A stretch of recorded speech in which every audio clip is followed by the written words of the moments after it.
So very excited for that. And AEW have had to kind of throw a show together out of nowhere because, of course, they were meant to be giving us Blood and Guts, but Blood and Guts has had to be postponed, just like everything else in the world. So no Blood and Guts tonight, which is basically War Games.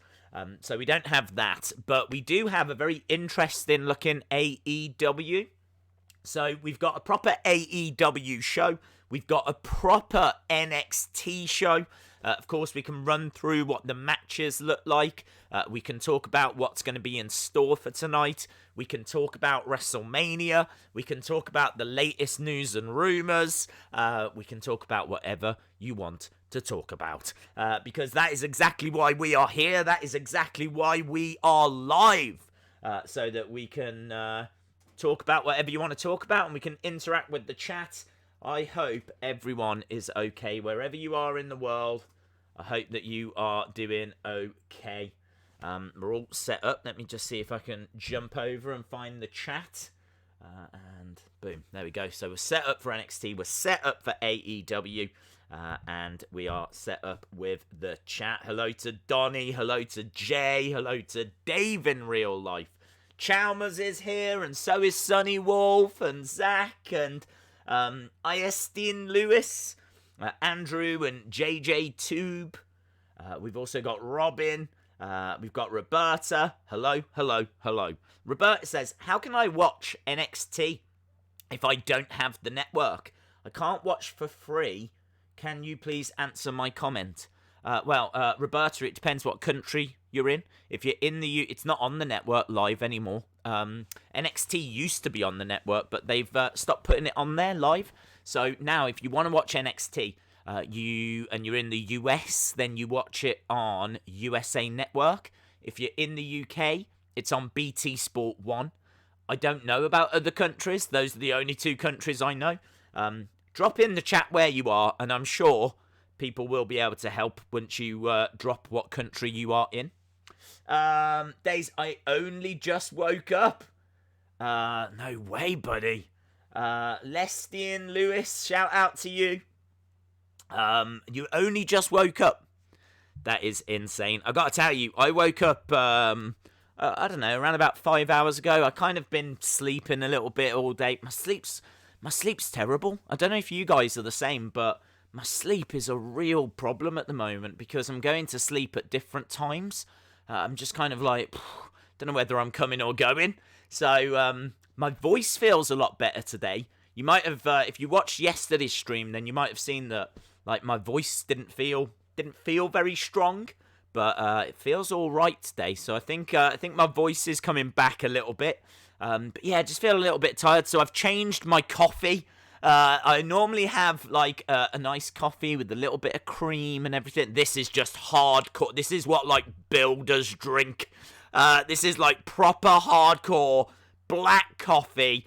It looks like just horrific, like space. It looks like deep space. It looks like nothing lives in there. Well, I hope nothing lives in there. So yeah, I've got this like real hardcore coffee tonight to try and wake me up a little bit. So, yeah, dude, if you're struggling, if any of you are struggling with sleep and sleep patterns and things like that, I feel you. I totally feel you. When does NXT start? Starts in an hour. So we've got an hour to go through both of the shows. We've got an hour to talk about like news rumors. Of course, today is the day they're recording WrestleMania. And the big news at the moment is the fact that it looks like the Performance Center is going to close tomorrow night. Orlando have signed an order to say that they're not going to allow people to work and continue to work, like doing non-essential things past tomorrow night. This is very important because that means that WWE potentially cannot film anymore. They cannot do anything now. So they've got till tomorrow night to record whatever it is they need to record. So they've got quite a few Raws and SmackDowns recorded. I think they've got some NXTs done as well. Today was day one of WrestleMania. How crazy is that? WrestleMania, day one of WrestleMania. has happened. It happened today. So they've recorded day 1 of WrestleMania. They'll record day 2 tomorrow. And, that might be all they get chance to record. That might be it. So, I don't know. I don't know what the future's going to look like. I don't know how many shows they've got in the bag. I'm sure all of this information's going to come out, but it's kind of a weird time. I mean, I don't need to tell you that. You know it's a weird time. It's a very weird time at the moment. But, it's... we'll have to see. Hopefully they've got quite a bit of content recorded for us. So, XGN Remix says, "Are you doing the Cody drinking game?" I wasn't going to be honest. Mainly because right now I'm just focused on getting coffee into my body more so than alcohol. If I drink alcohol right now, I'd probably fall asleep.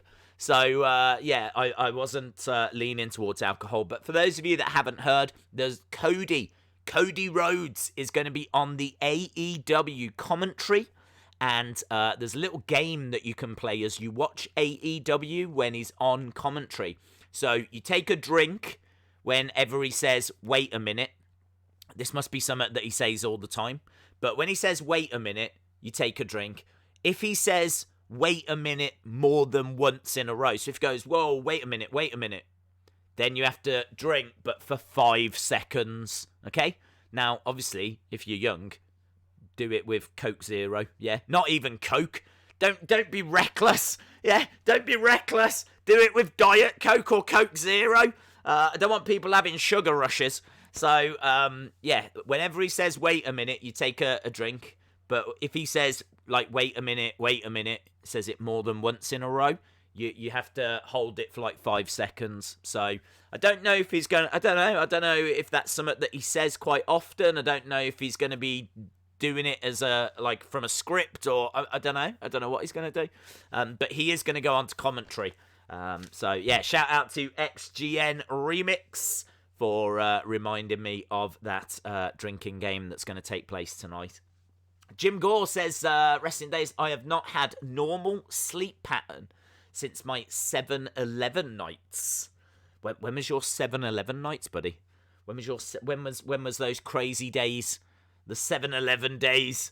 I've got to admit, I have a good sleeping pattern normally, but I don't know why. But it just seems to have been the past week in particular. I just found that my sleep's been all over the place. I just can't quite. Like, I'll go to bed and I'll go to bed for a couple of hours and then I'll wake up and I'll feel brilliant. I'll feel like amazing. I'll feel really awake. And then I'll look at the clock. It's been 2 hours. And the problem is, I know that I'm going to crash later. I know that, I won't make it to the streams. I'll be like, "Hey guys, hey." Just proper falling asleep. So I have to try and force myself to get some more sleep. But then when I wake up, I feel rubbish. It's weird. I get 2 hours sleep. I feel amazing when I wake up. I get 5 hours sleep after that. I feel absolutely rubbish. But I feel okay. I feel okay right now, but need this coffee. We're not going to take any risks, guys. Not going to take any risks. We are here to stream, and stream we shall. Jim Gore says, "I worked midnights for 7-Eleven for 11 years. No way." Very cool. I've not been to many 7-Elevens because we don't have them in the UK, which I don't know if that might surprise a few people or not. I've got no idea. But we don't have 7-Elevens. So the only time that I've been to 7-Elevens has been whenever I've visited Florida, which I've been fortunate enough to do a few times. And one of the main 7-Elevens that I used to go to was on International Drive in Florida. And that's kind of where all the hotels are for, if you're going to Disney World. And if you was going to, say, Wet and Wild or Universal Studios or things like that, the parks. You've got International Drive. It's got loads of restaurants on. It's got, crazy golf courses. It's got loads of McDonald's and gift shops and things like that. And I would say around about 20 years ago, 15, 20 years ago, that was the place to stay in Florida. But when I went back in 2018, I was amazed at like how, I don't want to say run down, but a lot of the shops that I knew had closed. A lot of the shopping centres that I knew had closed. They still had the big ones. There was still a lot of hotels. It would still be a great place to stay, but it really felt like something was missing. It didn't feel like when I was going like 15 years before International Drive. If any of you have been to International Drive, feel free to share your memories. I stayed on it about 3-4 times. Love it. I used to love it.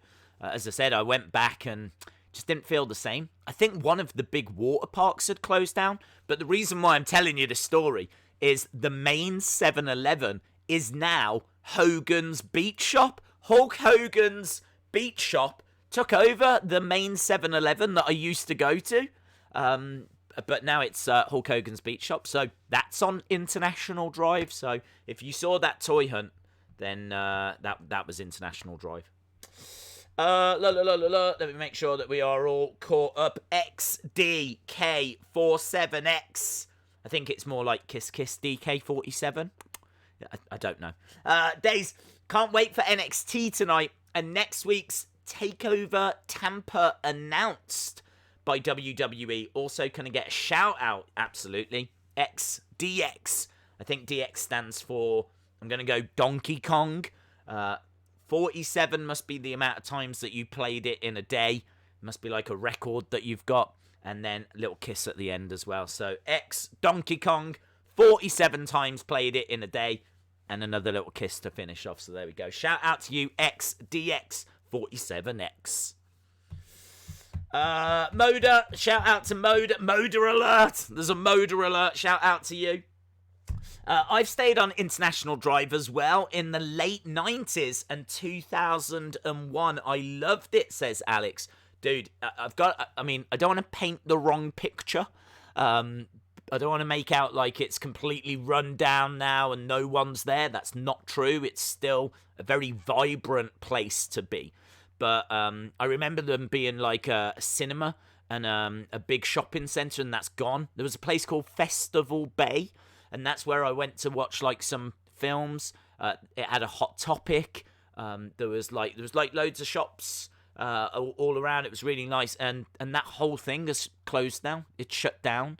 And Wet and Wild was like a major park. It was one of the major water parks in Florida, and that was on International Drive. That's gone. Like, it's just flats now, offices now. And it kind of feels like, I think what's happened is more people are maybe staying in Disneyland. I mean, not right now, because obviously it's all closed. But they're staying in, is it Disneyland or Disney World? I don't know. Whatever the Florida one is. I think they're staying in the hotels there. So there's no need for them to stay on International Drive so much. Same with, like, if you go to Universal Studios, they've got their own hotel as well. I feel like more people are probably staying at the hotels in the parks now, rather than staying, say, on International Drive and going around Florida. But yeah, as I said, I was fortunate enough to stay. I've been to Florida, I want to say around about 5 times. It's something like that. It used to be in the mid-2000s quite cheap to go. Be about £800, but you could go for 2 weeks, and that was flights, and it was hotels, and yeah, I loved it. Absolutely loved it. And how amazing that I never used to go and look for wrestling figures. Isn't that amazing? Never used to go and look for wrestling figures. Just used to go and have a nice time. I went with some friends and we'd play crazy golf and we'd go and have some drinks and we'd go to the parks and just go to the cinema and have a look around the shops. But never would I go out of my way to actually look at wrestling figures. But saying that, I never collected Jakks. I was never a collector of Jakks figures. I've always picked up the Mattel ones.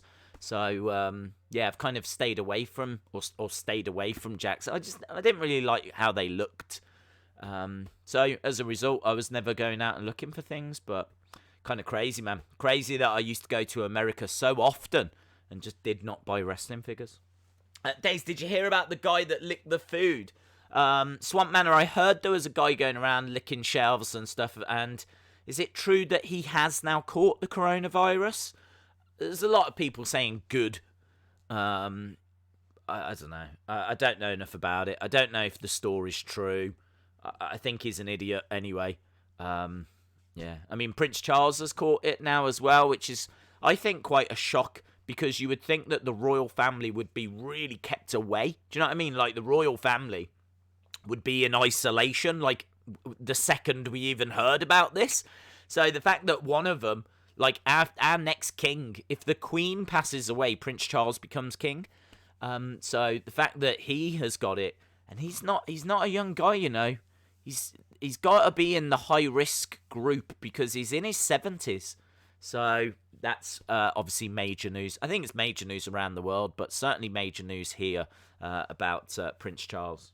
We are, by the way, going to talk about wrestling. We're going to go through both shows, but yeah, I'm quite happy just having a chat with you guys at the moment. He went to jail. Did he go to jail?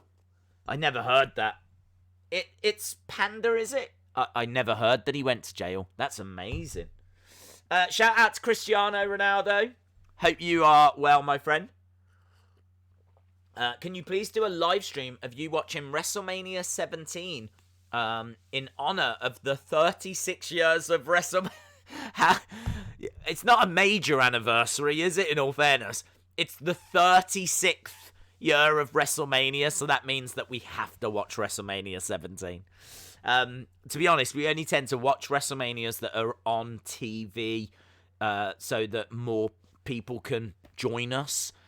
What I never like to do, or I don't want to say don't like to do it, it's just never been something I've been interested in doing, is going back and watching old shows.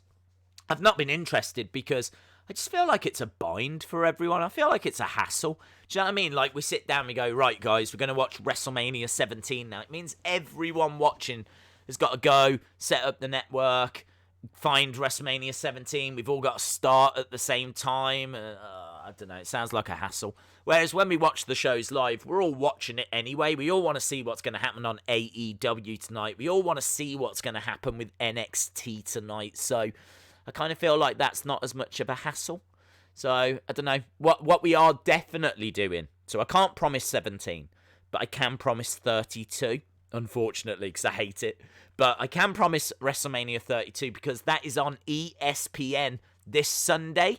And we watched WrestleMania 30 last week, and I loved it. I mean, like, seeing the end of the streak and watching Daniel Bryan reach the mountaintop and Bray Cena again. It's a really great WrestleMania.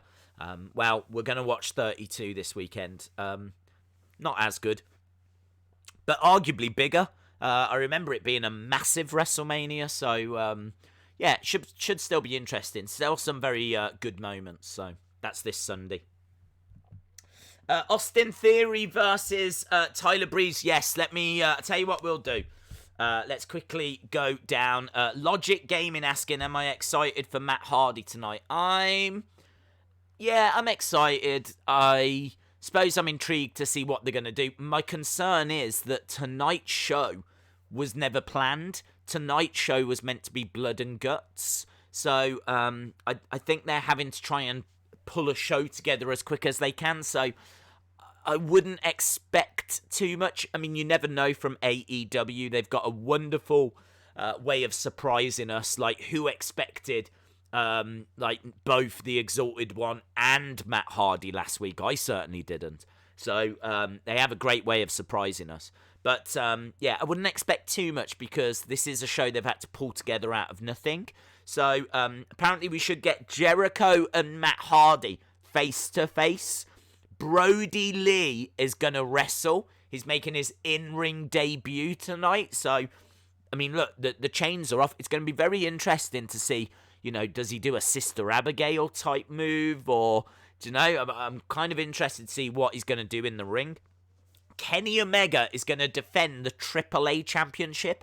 The AAA Championship is one of the biggest championships in the world. It's one of the major promotions in Mexico. So down in Mexico, you've got AAA, you've got CMLL, and AAA, as I said, you know, one of the biggest promotions in the world. Well, Kenny Omega is their champion. So he is going to defend the title against Sammy Guevara tonight. So not a title that gets spoken about that much, but I think very exciting that we're getting a title match. And as we said, it's a big title as well. So just in case you didn't know what the AAA Championship was.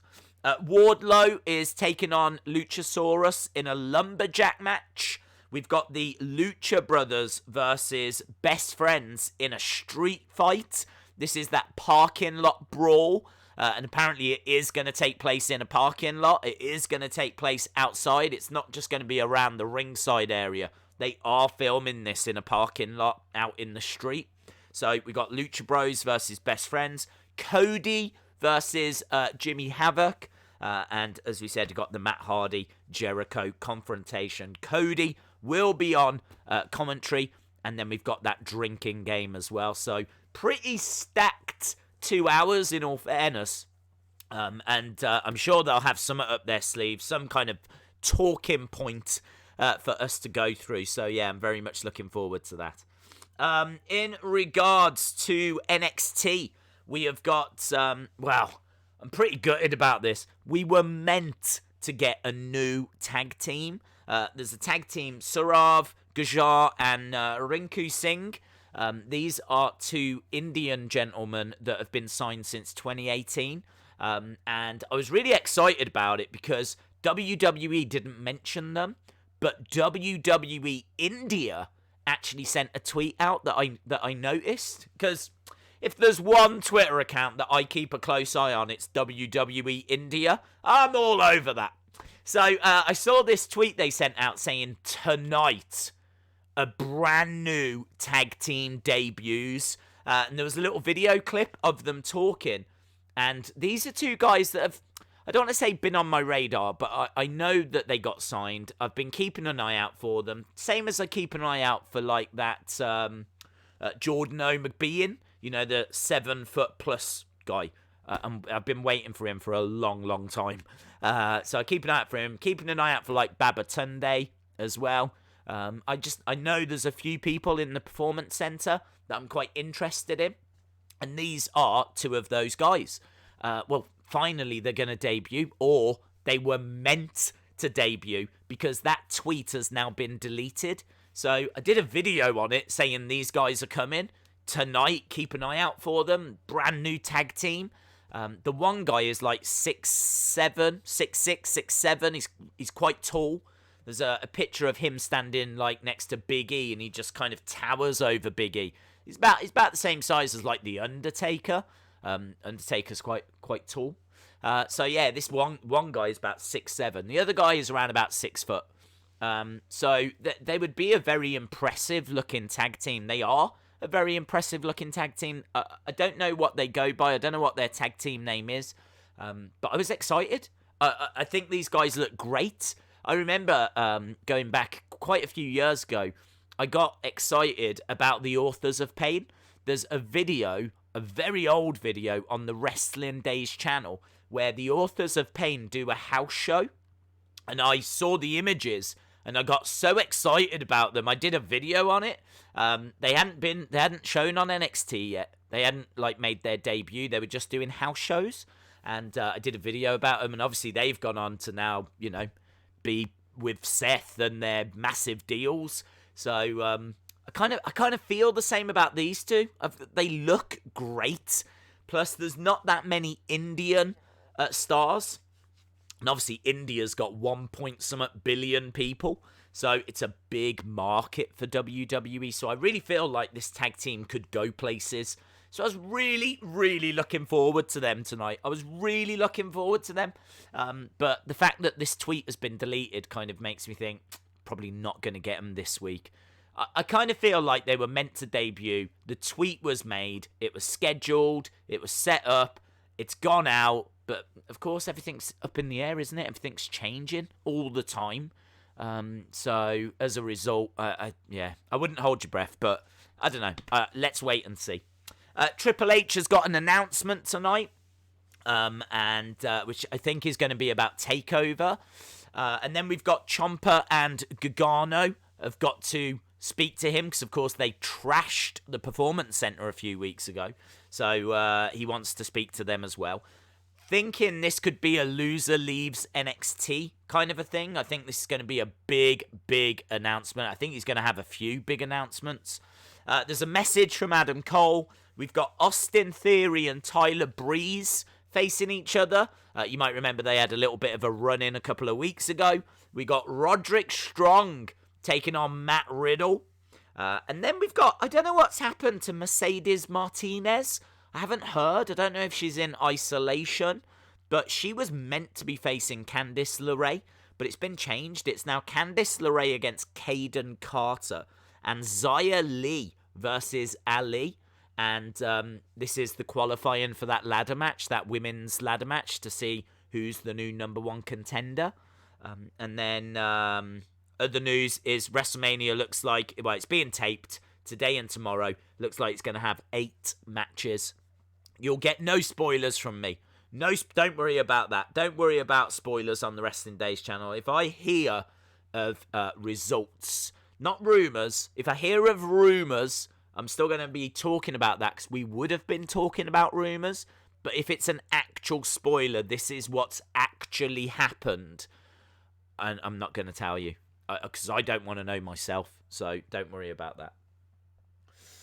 Days, what will Balor do tonight? Balor's not scheduled for anything, so I honestly don't know. Loser leaves NXT. Hello, C Wrestling, by the way. Jim Gore says, loser leaves NXT with 2 superstars that don't want to leave NXT. That's true. Yeah, neither want to leave. But I feel like they're going that way. Days, Pete Dunne that you want is on Wrestling Shop. Oh, amazing. Thank you. The only problem is, like, I know people enjoy the toy hunts, so it's something for us to look for on a toy hunt. So if I went and bought it from Wrestling Shop, there'd be no need to do the toy hunt. So I don't know if it's worth saying. I don't know what to do. I would like to get it because obviously it's Pete Dunne, and I'm a Pete Dunne fan. I love Pete Dunne. I love Tyler Bate. I love Trent Seven. I'm a British Strong Style fan. I think what they've done for British wrestling is fantastic. So I would like that figure, but yeah, I don't know. I don't know what to do. I could go and order it, as you said, but I don't know. It might be better to just wait for this to, this coronavirus thing to settle back down again, and then maybe see if I can find it in a shop, and then at least we can do a toy hunt and see if we can find it together, kind of a thing. So yeah, let's wait and see. Thank you for letting me know, though. Days, do you think Taker AJ will be a great match with this stipulation? Well, we don't know what the stipulation is, to be honest, do we? This boneyard match, which is very strange. I think it's basically going to be fighting in a graveyard. It's a graveyard match. I don't know if it means like the loser has to be put in a grave. I don't know. It could just be like a normal match, but in a graveyard. So I don't know the details. But yeah, I feel like it's going to be very, very interesting. I feel like WrestleMania is going to be one of the biggest WrestleManias we've ever seen. I really believe that, because if you think about how many people around the world are not at work, that are now not even not at work, but locked in their own houses. Like during WrestleMania, the UK is not allowed out. You can go out for medicine, or you can go out for essential foods. We were allowed 1 exercise a day. Like, if we want to go ride our bike around the block, you can do it, but only once a day. You can walk the dog once a day. But you can't be in groups of people and all this kind of stuff. So people are stuck indoors. So if you're going to say WrestleMania, and I think, it's free, isn't it? I think it's free. I think, like, if you sign up for the network, it's free. WrestleMania. So sign up to the network. It's free. You've got no work. It's one of the weirdest WrestleManias of all time. And it's got loads of names, Goldberg, Edge, Orton, Roman Reigns, Cena, Fiend, Becky Lynch. I mean, the list goes on. It's stacked. So yes, there's concerns. Yes, there's some awful matches like Elias versus King Corbin that literally no one ever asked for. But man, that could be such a big WrestleMania. Such a big WrestleMania. They've got to turn it up though. They've got to turn it up because Raw on Monday only got 2 million views. Which, if you think about the fact everyone is stuck inside, how did Raw only get 2 million views? It should be smashing views. The problem is that the product is stale. It's stale. They're not able to shout about what's going to be on the show because they're having to throw it together last minute.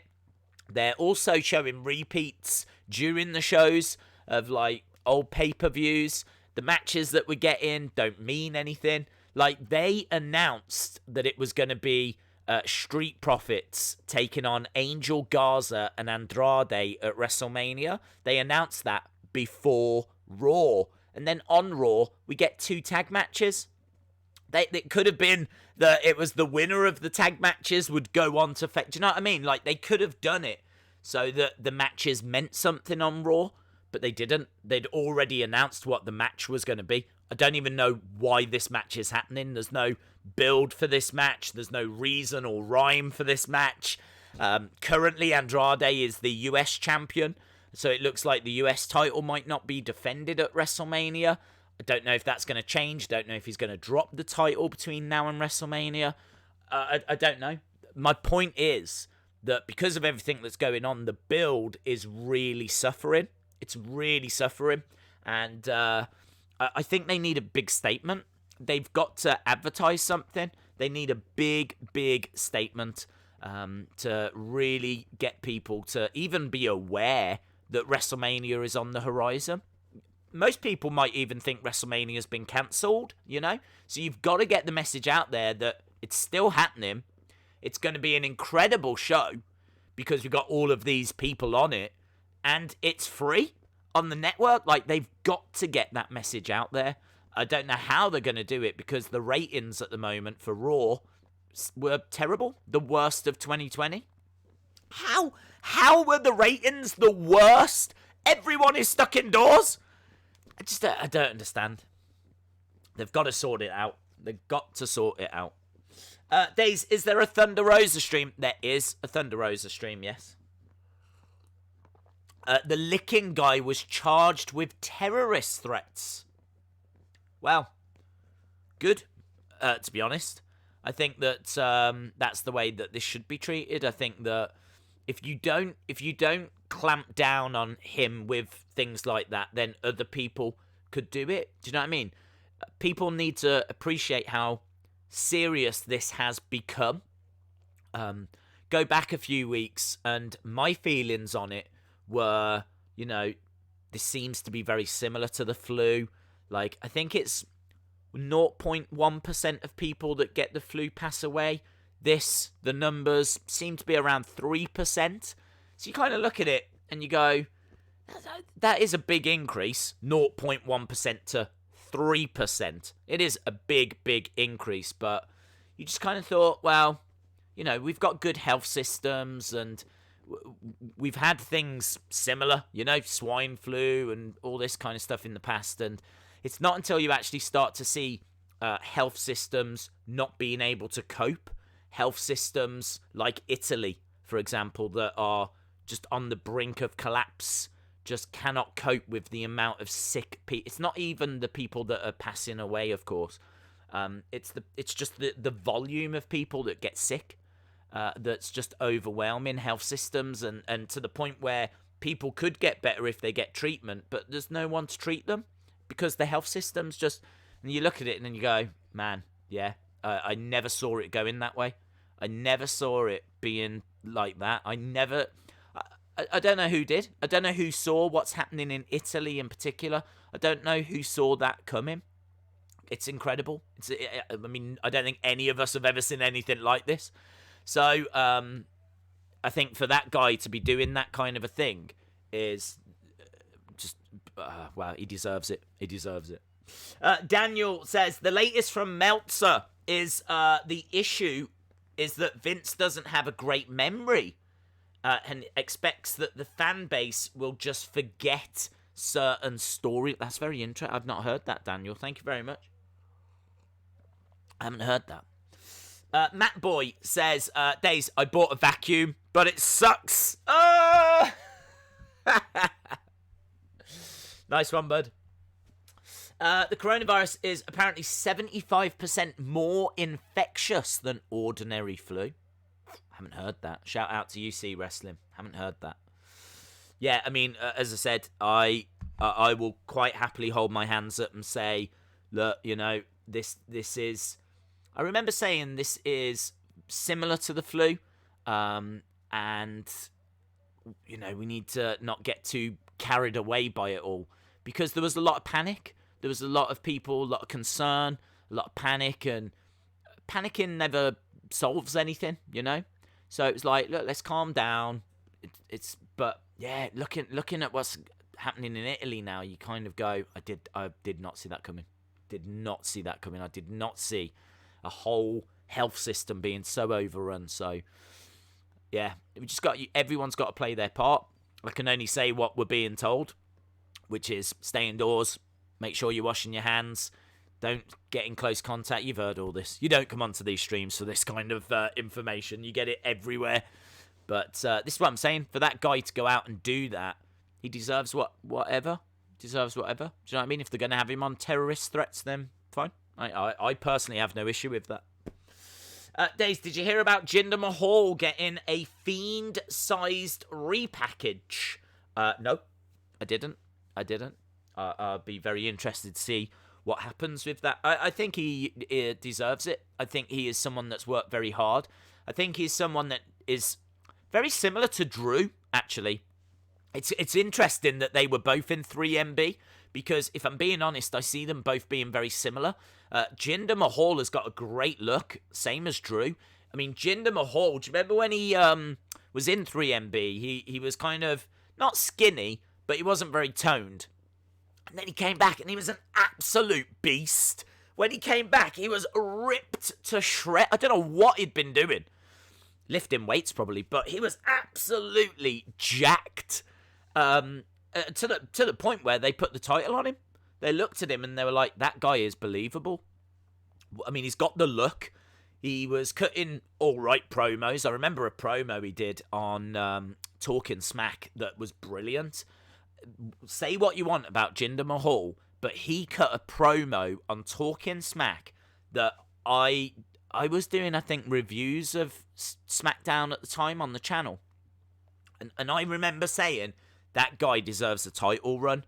Now, I didn't mean a WWE Championship title run. I just meant they've got to put a belt on him, because he's got a great look, and that promo that he cut on Talking Smack was amazing. Clearly, they felt the same, and they felt comfortable enough to give him a try with the WWE Championship.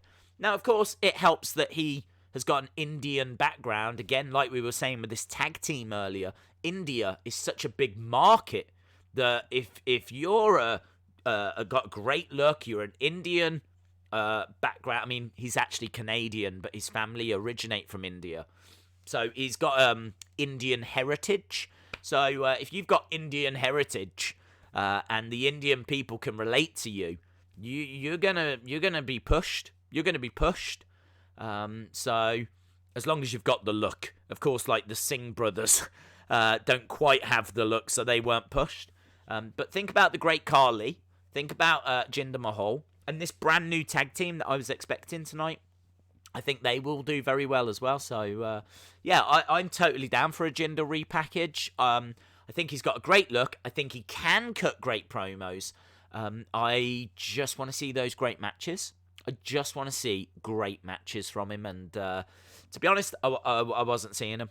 And I think that's why his title run flopped. His title run wasn't a success. They made him out to be a big coward as well. And obviously the Singh brothers would do the work for him.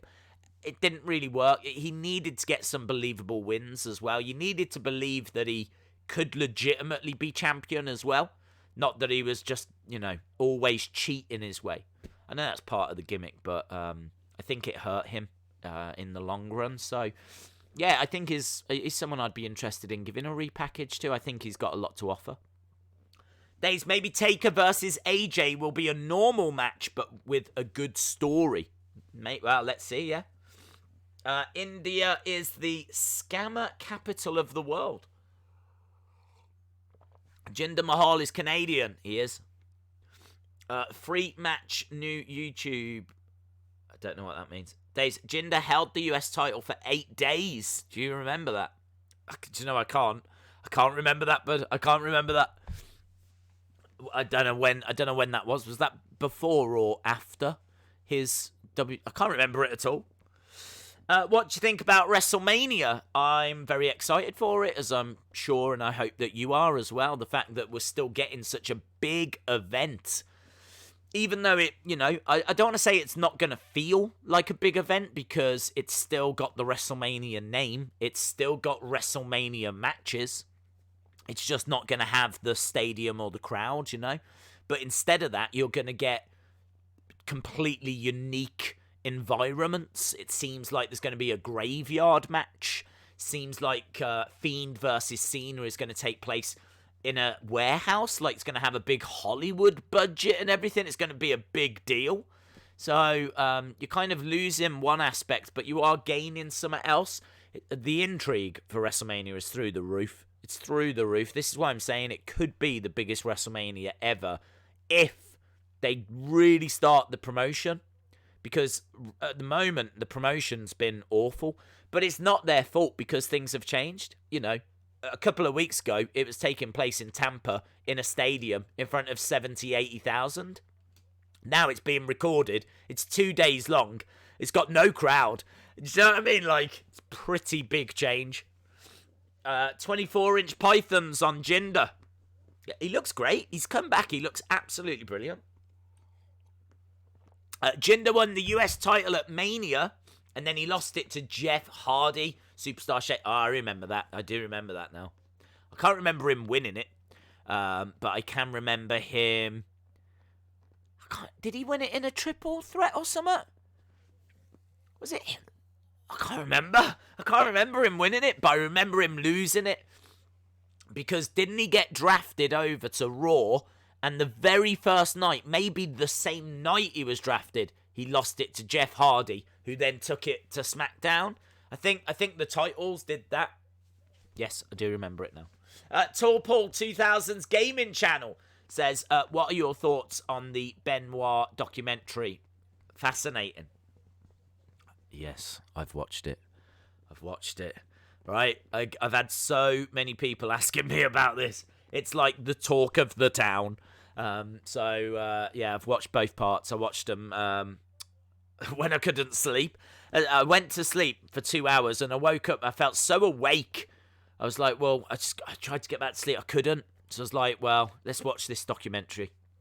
So I watched part 1 and then I immediately watched part 2. My thoughts on it are, it doesn't really shed any new light. The things that are discussed are things that I think we knew. I don't want to even say I knew. I think we knew. Did anything surprise me? Did anything surprise me? I don't know. I don't think it did.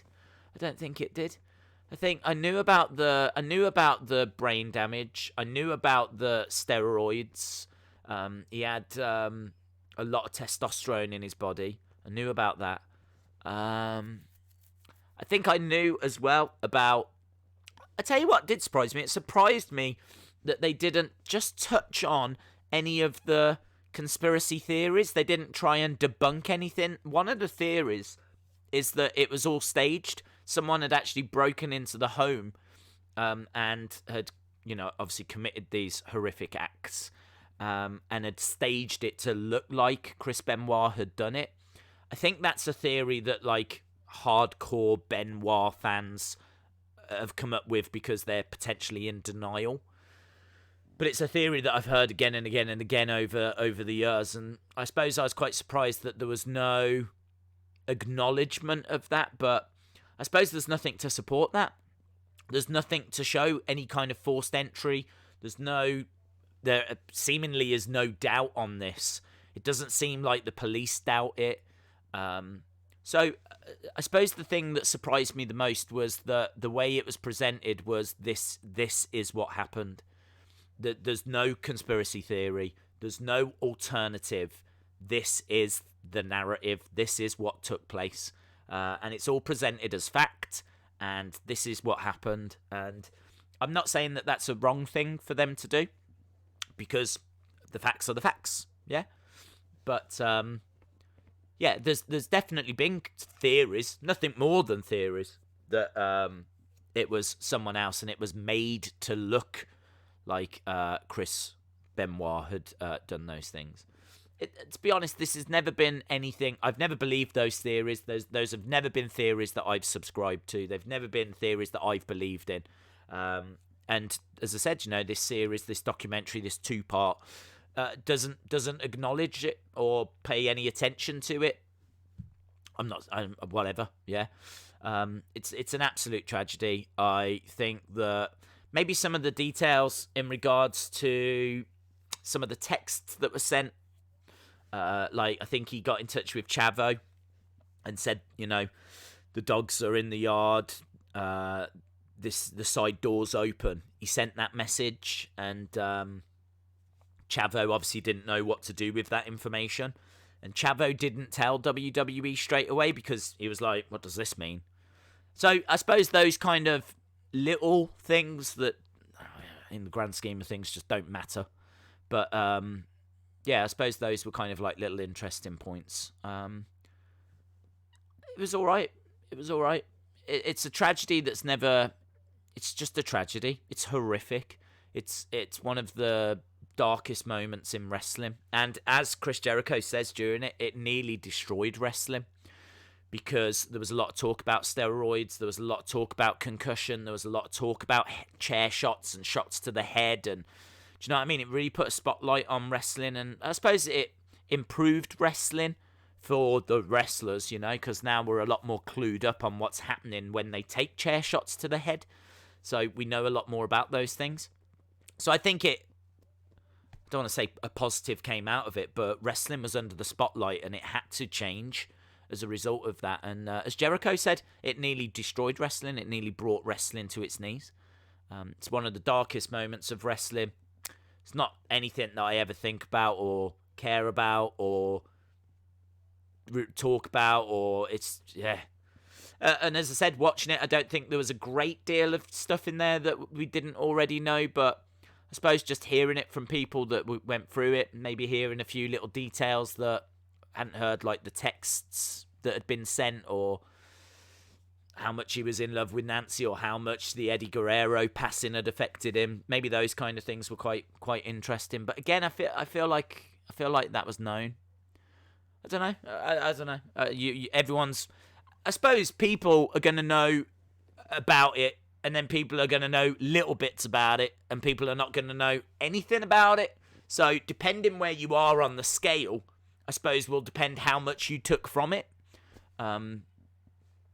I personally would be more excited for a different show. I think a different show looking at something that I was more on the scale of not knowing about will interest me a lot more than this, that I feel has been spoken about quite regular.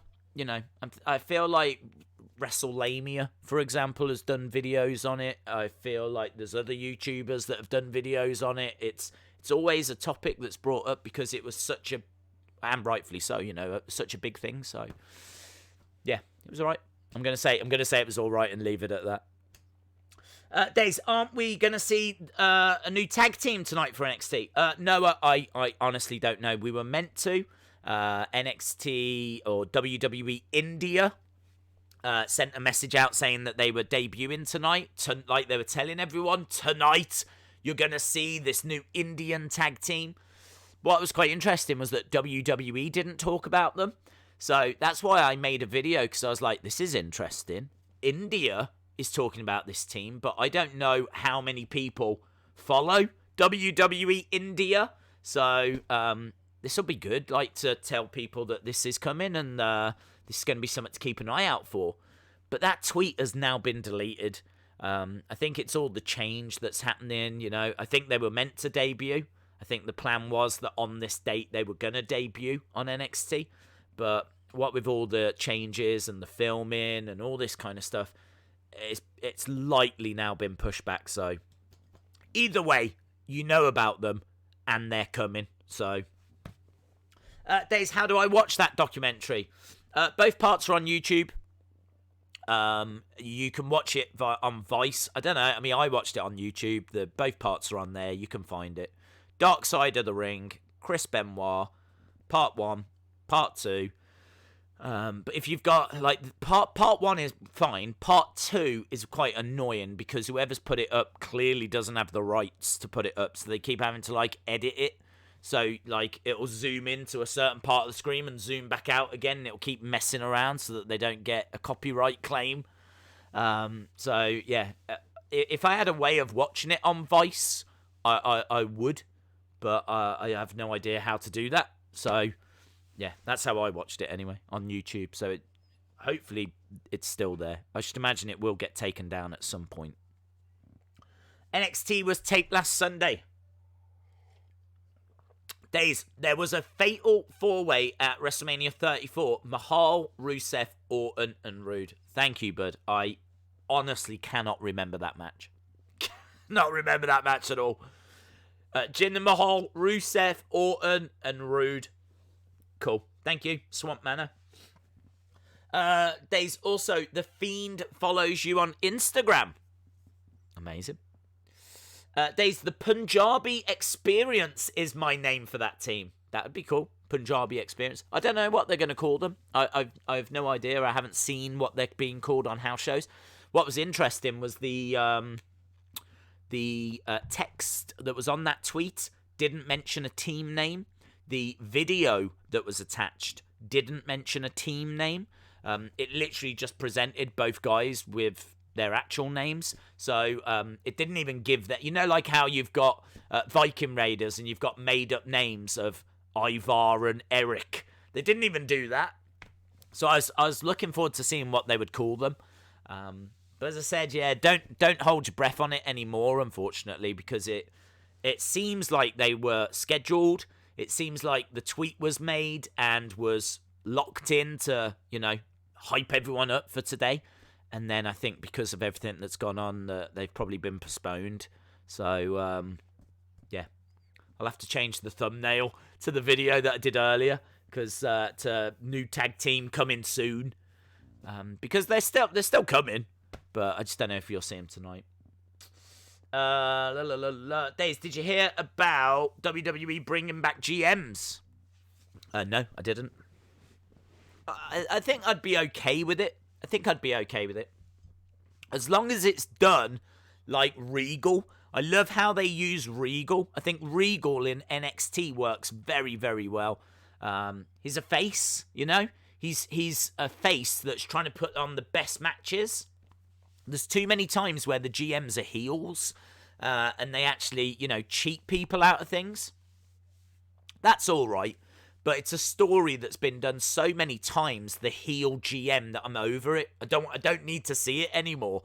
I've seen that story so many times that I much prefer what they're doing with NXT and the face GM.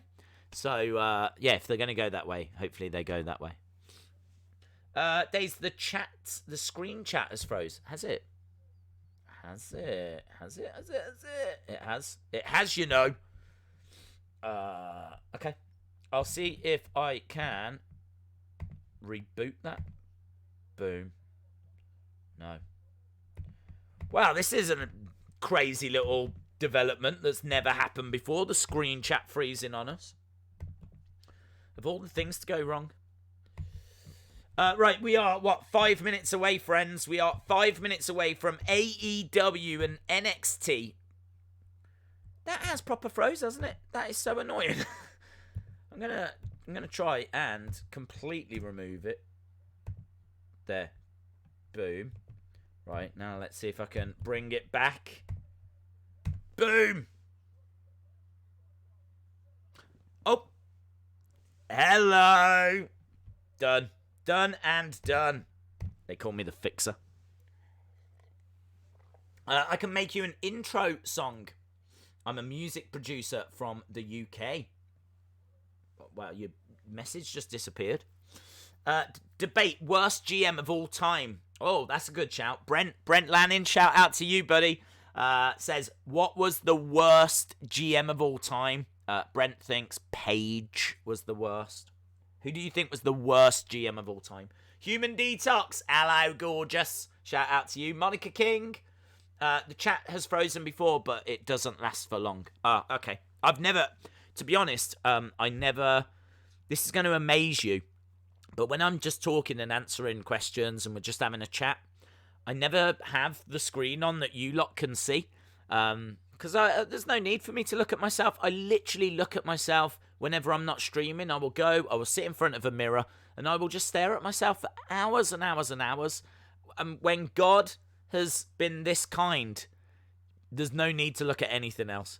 So, I don't sit here staring at myself. I've just got the little chat box up, and so I see it that way. So I never see if it freezes.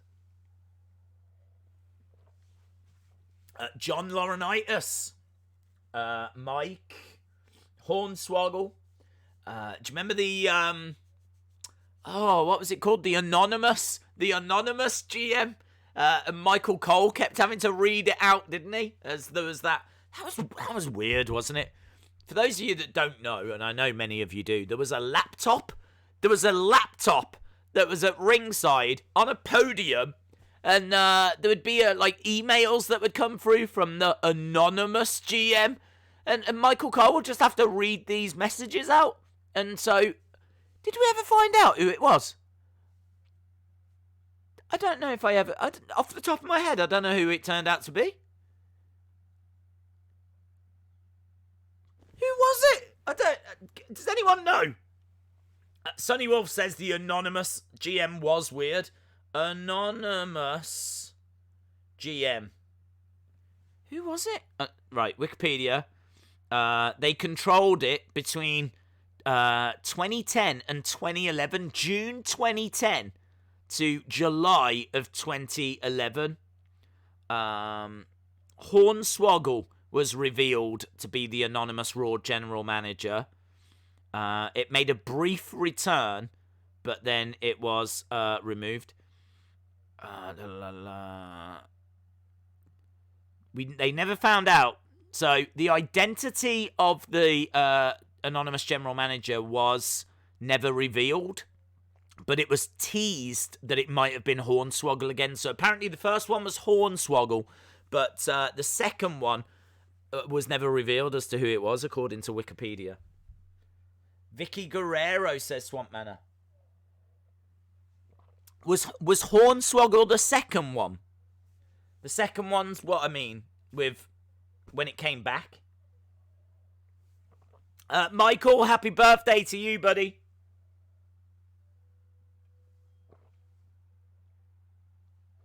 Hornswoggle. It was the green dude thing.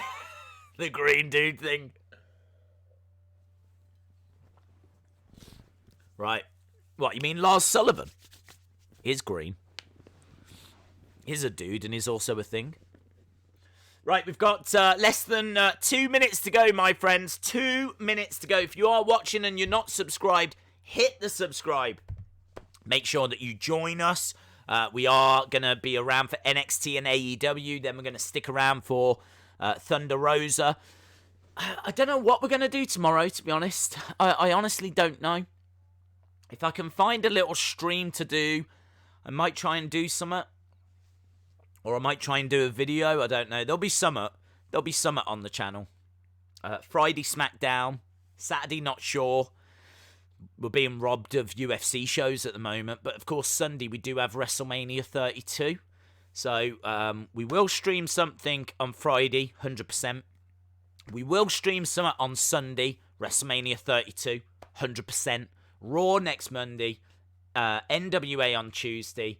NXT and AEW next Wednesday. So, I'm sure we can find something to stream. But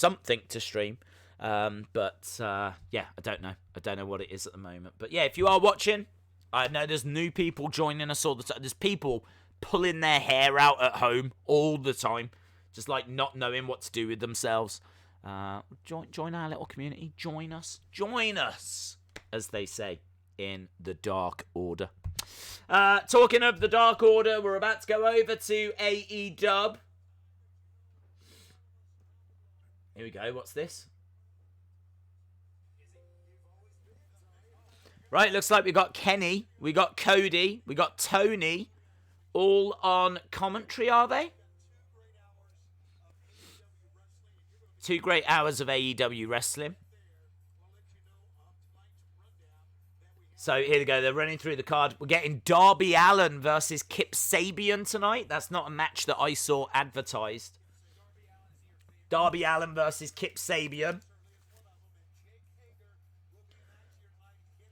Jake Hager in action. Something else I never saw.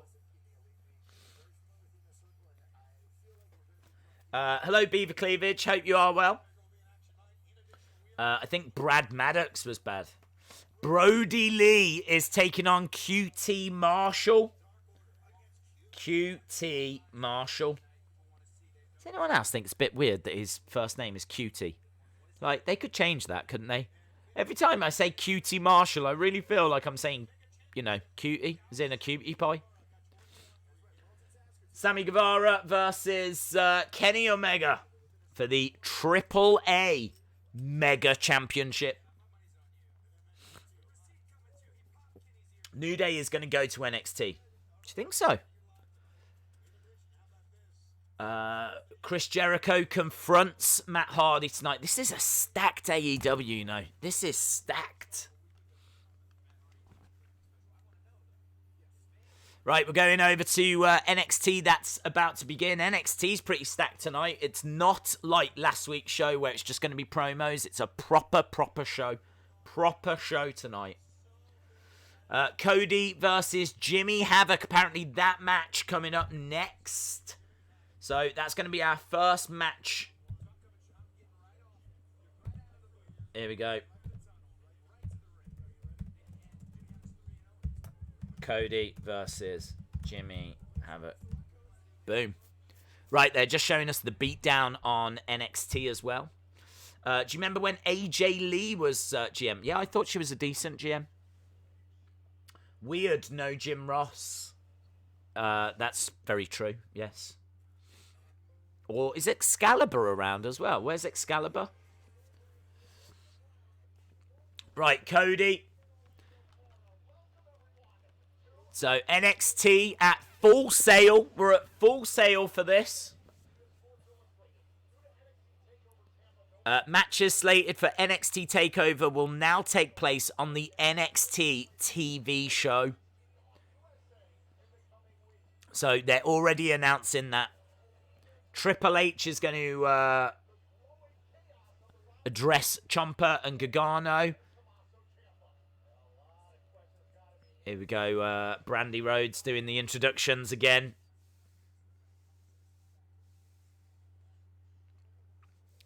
Who's this? Is this Austin Theory? I think we're starting with Austin Theory. Austin Theory taking on Tyler Breeze at the start of NXT.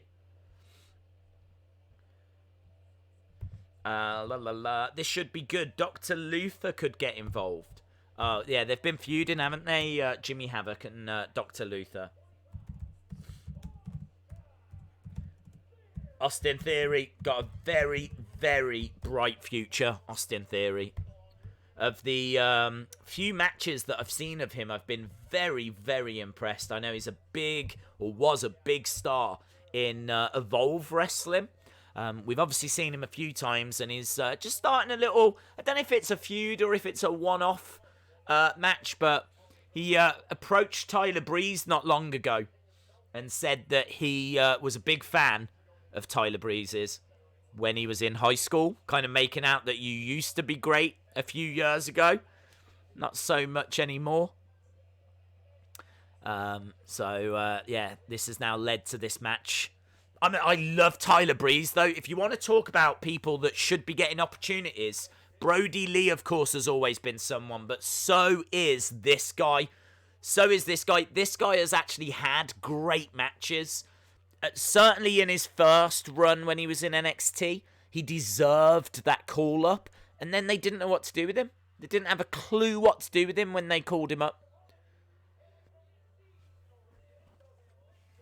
I suppose it's hard, isn't it, to stand out because there's such talent on the main roster. How do you break through? How do you shine when there's already the likes of Kevin Owens and Shinsuke Nakamura and Roman Reigns and Seth Rollins and, you know, Finn Balor was up there at that time and Brock Lesnar's up there and, do you know what I mean? There's so much talent. How do you stand out? And this guy has got talent. This guy is a brilliant in-ring wrestler. I love his gimmick. I think he's fun. I think he's genuinely one of the funniest people that they've got. I love his arrogance, and he's a little bit Cody Rhodes, you know.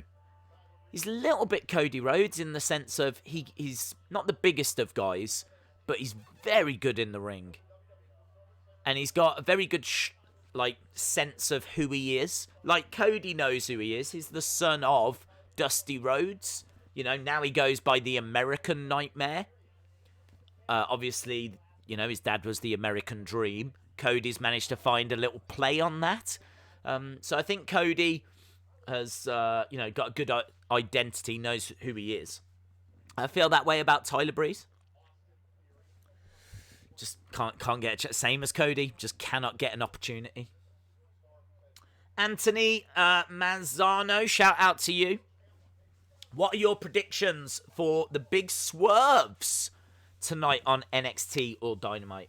I don't think you'll get a big swerve tonight on AEW because you got them last week, didn't you? You got 2 new arrivals. I think this week's going to be about settling them in. I think this week's going to be about learning a little bit more about them. I'm not expecting a swerve. I'm just expecting you to find out what's Brodie's moveset going to look like. What's Matt Hardy going to say? What's Matt Hardy going to tease? You know, what is Matt Hardy here on his own? So I think I'm not expecting any swerves. And when it comes to NXT, I'm not expecting swerves, but I am expecting some announcements from Triple H, and one of those announcements is that it was going to be Ciampa versus Gargano. Loser leaves NXT. It's been quietly rumoured, so we'll have to wait and see. Out of the 2 matches I've got right now, I'm probably leaning towards Theory, Breeze. I feel like that's going to be the better match. Cody, a brilliant performer. Jimmy Havoc, I don't know what he's like as a straight wrestler. I know him more as hardcore. Do you know what I mean? Like a mat-based wrestler, a technical wrestler, someone that's going to give you a wrestling match when there's no weapons to play around with, no staple guns to mess around with. I don't know what kind of a match Jimmy Havoc's going to give you.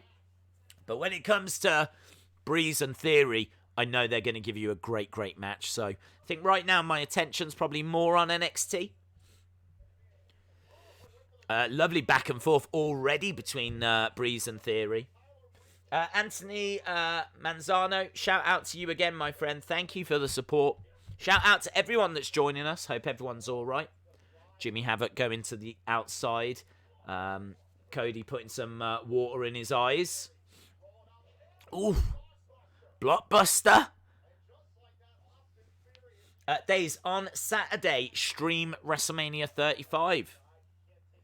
No, I'm not really too interested in like streaming things that aren't on TV or something. That's my problem. Because as I've said before, it means us all setting it up. Do you know what I mean? Rather than just go into a channel and it's there. Like, everyone's got to set up the network. You've got to then find the show we're watching. We've all got to then start it at the same time. And I don't know. I've always resisted it because it's always felt like a chore. It's always felt like a chore. And the last thing we need now are chores.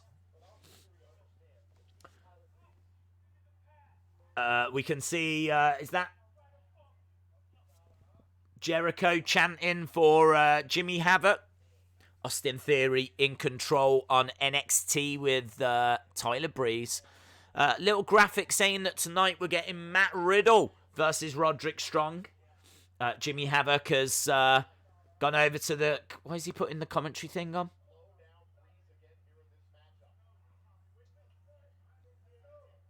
I gotta admit, I find that a little bit silly. He's in the middle of a fight, and he's put on the commentary headset so that he can chat. I don't get that. If you're in a fight, surely you should be fully focused on your opponent. That's not an AEW thing. That's the kind of thing you see in wrestling all the time, but I never understand it. Dale Creasy says, Daze, who do you think Spears' tag partner is? We don't know, do we, tonight? I would like for it to be Gentleman Jervis. I really feel like he deserves to go to the big time. He's been slaving away on the indie scene for a long, long time. I think he's got a very fun gimmick. I like the idea as well that he's a lovely guy, is a big baby face. I love the idea that they're gonna not quite work. They're gonna grate on each other. You got Shawn Spears, who's like a heel, and then you got Gentleman Jervis, who's like sunshine and happiness and everything. And I think that'd be a very interesting dynamic. So I'd like it to be him. I know the favourite is probably Simon from What Culture. But I don't know. I don't know. I've got nothing against him, but he's kind of doing his own thing on What Culture, isn't he? And if he goes to AEW, does he leave What Culture? That might upset What Culture fans. That think they're going to still be able to see him and see him on or maybe he can do both. I don't know. I just prefer someone that maybe doesn't have that kind of an opportunity. I feel like Simon's got a big opportunity with What Culture. You know, he's got a big platform to do his ups and his downs, and he can still do wrestling. I think if he wants to do AEW, then he might have to leave What Culture, to be honest, because I think there's wrestlers out there that are just focused on wrestling, like Gentleman Jervis, that I personally would like to see be given that opportunity. So, I don't know. We'll have to wait and see. I think you'd have to say that Simon's probably favourite. And he comes across like a really great guy. But I just can't. I don't know how it's going to work with the whole What Culture thing. But I've seen there's been like thousands of submissions, hasn't there? So you'll have to let me know if you've seen one that's kind of caught your attention. Big clothesline by Cody, who goes running through the tunnel. Clothesline to Jimmy Havoc. Jimmy Havoc is down in the ring. Austin Theory has got Tyler Breeze up looking for a power bomb, but Tyler Breeze rolls down into a pin. 2. Days Johnny Gargano said he would leave NXT if he had to. Yes, which is different to Ciampa that absolutely does not want to leave ever. So maybe Johnny's the one that's going to lose. I don't know what that'll mean for Candice. If Johnny goes, you would think Candice will go as well. Into the corner goes Tyler Breeze. I'm really enjoying this match, whilst I'm talking to you guys. I am watching both matches, and both matches actually are delivering. Beautiful super kick by Tyler Breeze. I really want Breeze to win. 2. But I don't think he will. Vape Ross Vape says, come over to the AEW dark side. They listen to fans. What I don't know. What do you mean? We're watching both, buddy. This was pre-taped. Days, do you think NXT will replay old matches? Says Ben Russell. I don't think so. I can't say for certain. This is the first one we're getting. Since like No Crowd, and every show has had pre-tape stuff, but honestly what they've announced for tonight would fill 2 hours. Top rope enziguri, that's good work by Tyler Breeze. This is quite interesting by Dynamite. They don't have the wrestlers at ringside tonight. Instead they keep cutting to a backstage area where you can see the wrestlers shouting at the TV screen, so it still gives it atmosphere. Shoulder up by Breeze. So it's quite clever what they're doing with AEW. They're doing like a bit of a split screen thing every now and again, showing like about four wrestlers in a room. Obviously things getting a bit more extreme every single week First, we couldn't have a crowd. Then we could have like 20-odd people. Now, they're having to have like 4 people in a room shouting at a TV. Literally, by next week, it's just going to be one person wrestling themselves in a ring with no ref. Daves, would you rather let the Fiend in or join the Dark Order? I don't know. I don't know what it means by letting the Fiend in. Whatever causes me the least amount of pain. Jim, thank you. I missed the super chat, did I? Let's have a look. Vape Ross Vape, I read that. Dale, I read that. XDX47X. I can't see your message, buddy. But shout out to you. So shout out to XDX47X. Cody Rhodes with the win. Austin Theory is... you see, this is what I'm saying. Austin Theory is in the middle of a match and he's talking to his phone. Which, I hate this kind of thing.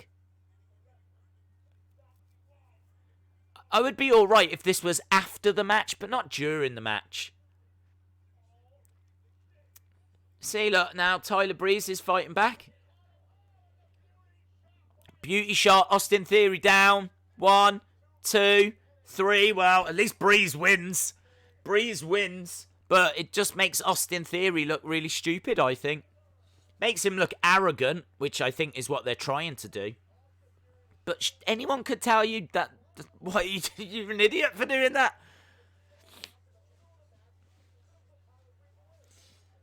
Days, can I get a shout out? Shout out to Tick Plays. So, Tyler Breeze picks up the victory. I'm very pleased about that.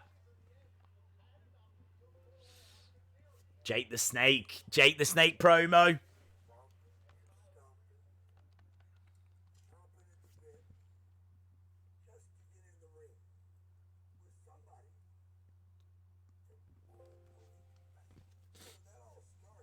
Jake says,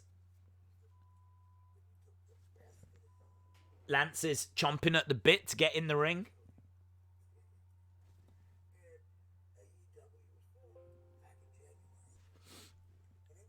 Days, after the Mandry hygiene thing is over, are you going to skank it up for the first day? I skank it up every day.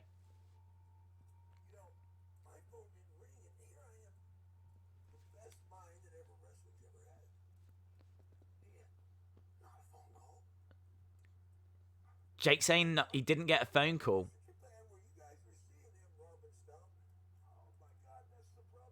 He's so good. Jake the Snake is so good.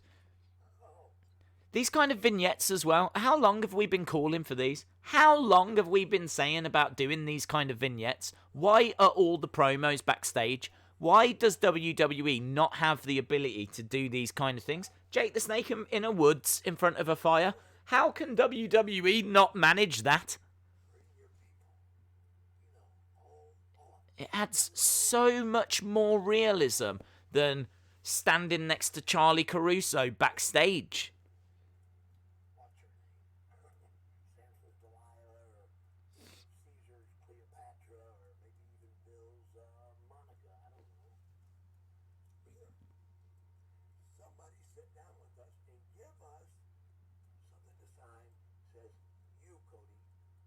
So Jake is captivating. I know I'm meant to be doing a watch long, but I'm just falling into his promos. He's one of my all-time favourites.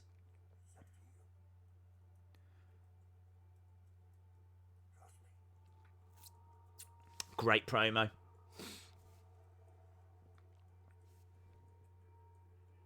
Look at his eyes and the fire, and it's really good stuff. Really good stuff.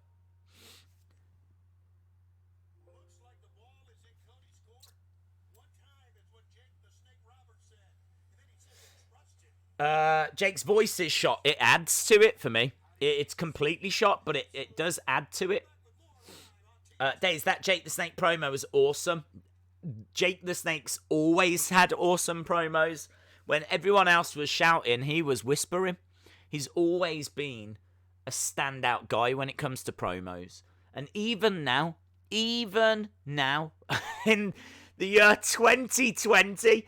Think about that. Jake the Snake Roberts was having matches in the 80s and 90s. And here we are in 2020. And legit, Jake the Snake Roberts in 2020 is giving us some of the best promos in wrestling. Not AEW, in wrestling. You can put that promo and you can put his promos up against anything that's coming out from WWE. Anything that's coming out from New Japan. Anything that's coming out from any wrestling promotion in the world. Jake the Snake is one of the absolute best. You just don't lose it, do you? You just don't lose it. Do you know what's really exciting for me is that when we talk about wrestling and we talk about like the history of wrestling and we talk about Jake the Snake and we talk about Bruno Sammartino, I think a lot of the youngsters maybe don't quite understand because they haven't seen. They haven't seen Jake the Snake. They haven't seen Bruno Sammartino. So when we're talking about these people, they maybe can't really appreciate when we say, oh, they were so good. You know, like Bruno was so powerful. You know, and so dominant. And Jake his promos were so great. Well, here's Jake doing promos in 2020. Believe us now, yeah? Because that guy is stealing the show every single week. Dale Creasy, shout out to you. What if Scott Dawson turns out to be Spears' tag partner when his contract ends? I would think that Dash wouldn't be too far behind. I think that Dash has got a couple of weeks, hasn't he? So, yeah, I wouldn't want to see the Revival getting broken up. Maybe it could be a short-term thing, yes, but I don't know. It's a good shout. It's not a bad shout, but you've got to keep the Revival together. You've got to. Although I do know that one has to come over before the other. Right, Killian Dane making his way down. We've had 20 minutes already. Killian Dane, there's something about him that's not landing with me, and I don't know what it is. Like, when Killian Dane comes down, my response is, okay, cool, Killian Dane. But it's not like... Do you know what I mean? I don't know. Maybe he's not had that killer feud or something, do you know? I don't know what it is. There's something about him that's just not grabbing me. Right, over on AEW. Jake the Snake is a legend. He is a legend. Mary Lou says stream MLW. Now, I'm a bit more down for that, Mary Lou. I'm a bit more down for that, absolutely. Who's this? Jordan Miles? Can't be. Who's this? Who's this guy?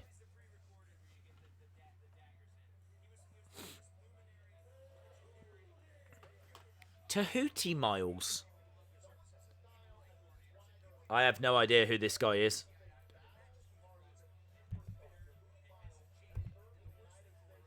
He served in the United States Army. Okay, but there we go. Tahuti Miles. They don't have a great history with people that have the surname Miles, let's put it that way. Dale Creasy says, what if Carlito is Spears' partner? That maybe makes a bit more sense to me. I feel like Carlito is a decent name. Someone that would get a bit of a buzz if he was to come back. But maybe someone that would struggle as a singles competitor now.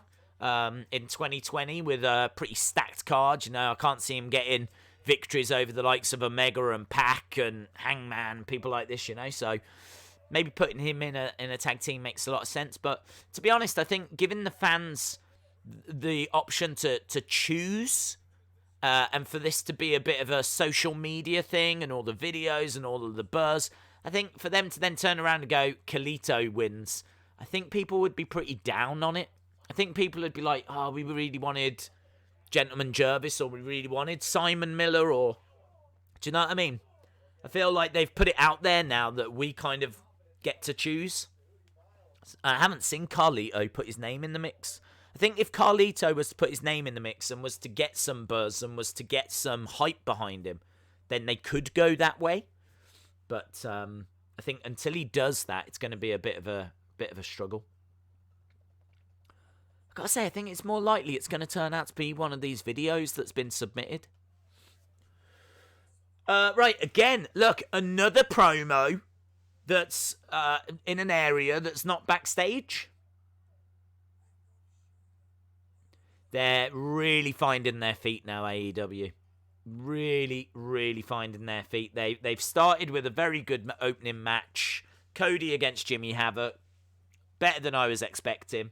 Now we're getting a couple of great promos. Wasn't a long promo. It was just a little clip thing, but it just adds to the show, doesn't it? I feel like I'm getting so much more character development and background on the characters. And compare it to what NXT are doing. NXT, WWE, they're just giving you everything in the arenas. So frustrating. But, you know, it shows, doesn't it, that we're all on the same page. We all know that there needs to be a bit more variety in wrestling, that they can't just be backstage interviews. And that's what AEW are giving us. Dale Creasy says, what if Davey Boy Smith is Spears' partner? Dale, I'm going to say what I've said. I'm gonna stick to the same tune. And that same tune is, I think it's going to be someone that submits a video. I think they've said now that it's open to the fans, that we get to have a voice. You know, we get to say, we get to, retweet and talk about who we want to see. I think if they're going to then ignore that and just bring someone in, it's not going to be received very well. So, yes, it makes sense to bring Davey Boy Smith in. I think that'd be a great signing for AEW. I think they should definitely do it. I should imagine they've tried. I don't know what Davey's contract is with MLW, so maybe they just can't get him at the moment. But he's definitely someone they should be looking at. But I don't think... I think it's going to be one of those videos. I really do. Anyone who posts Mania spoilers will be banned. Yes. Yes. Yes, yes, yes. Jackson Brooks, shout out to you. We are underway with... Not Cody. We are underway with Darby Allin versus Sammy Guevara. No, not Sammy Guevara. I always get them two confused. Sammy Guevara and Kip Sabian. Sabian. There we go. One of the first singles matches, wasn't it, in AEW? Sammy Guevara, Kip Sabian. Was it Double or Nothing? Might have been the first, actually, at Double or Nothing.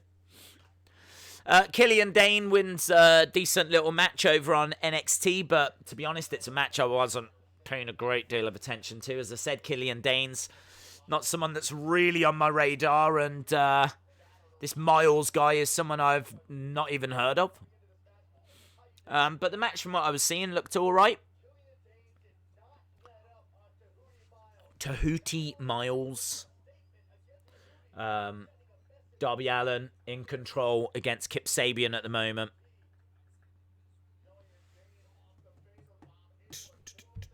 Vader Bomb wins it for Killian Dane. Killian Dane standing over Tahuti Miles. Again, both shows have got the hard cam pointing at the entrance stage. Kind of feels very much like they're in the Performance Center. Doesn't feel much different to the Performance Center. You can't really see anything other than the stage. Triple H addresses Ciampa and Gargano. Commercial break? No.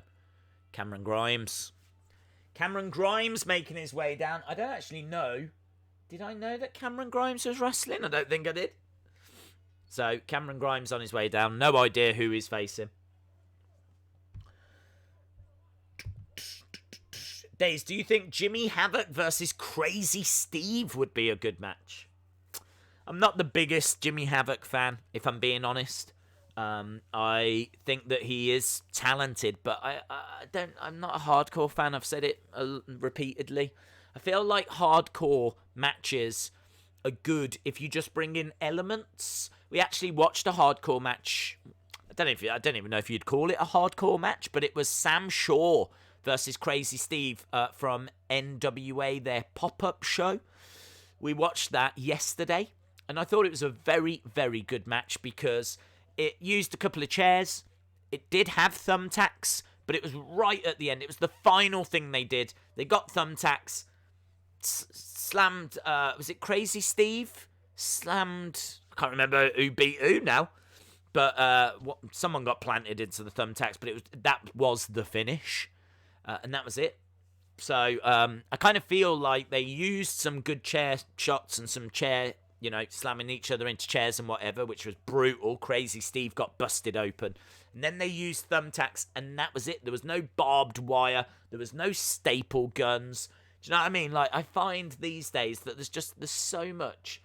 It's like a barbed wire bat, then there's a staple gun, then there's going to be loads of chairs, then there's going to be dustbins, then there's going to be something else, then there's going to be a fire extinguisher, then there's going to be kendo sticks, then there's going to be... It's too much, man. I prefer the less is more approach. I appreciate that a lot more. I find that Jimmy Havoc can just be a little bit guilty of doing too much. To the point where I get desensitized to it. I watch the matches and I'm not cringe like that must hurt or anything. I'm just like, oh, what now? Do you know what I mean? Now what's he doing? Now what's he grabbing? So I just kind of find myself switching off from it, So the what I've seen of Crazy Steve looked good, but although credit where it's due, I actually thought that the match that Jimmy Havoc just had was decent. Tony Nese versus Cameron Grimes should be all right.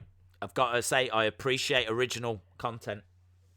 Do you know what I mean? So far, no recaps, so no moaning from me. They're giving us wrestling, proper wrestling. But I'd have to say AEW has been the better show. Half an hour in, quarter of the way in, I'd say AEW has been the better show. Largely because of the promos. I think for me, the standout moment tonight has been that Jake the Snake Roberts promo. So that's why I'm leaning towards AEW. But Austin Theory, Tyler Breeze, probably the best match so far tonight. Austin Theory, Tyler Breeze. I just didn't like the finish. I didn't like Austin Theory grabbing his mobile phone during it. If you want to do it after the match, that's absolutely fine. But during the match, it just makes you look like an idiot. Do you know what I mean? It's like, come on, man. You can't be that arrogant. Or if you are going to be that arrogant, at least he lost, At least he did pay the price for it. Penelope Ford going over, stomping on Darby Allin. So Penelope Ford getting a shot in on Darby Allin.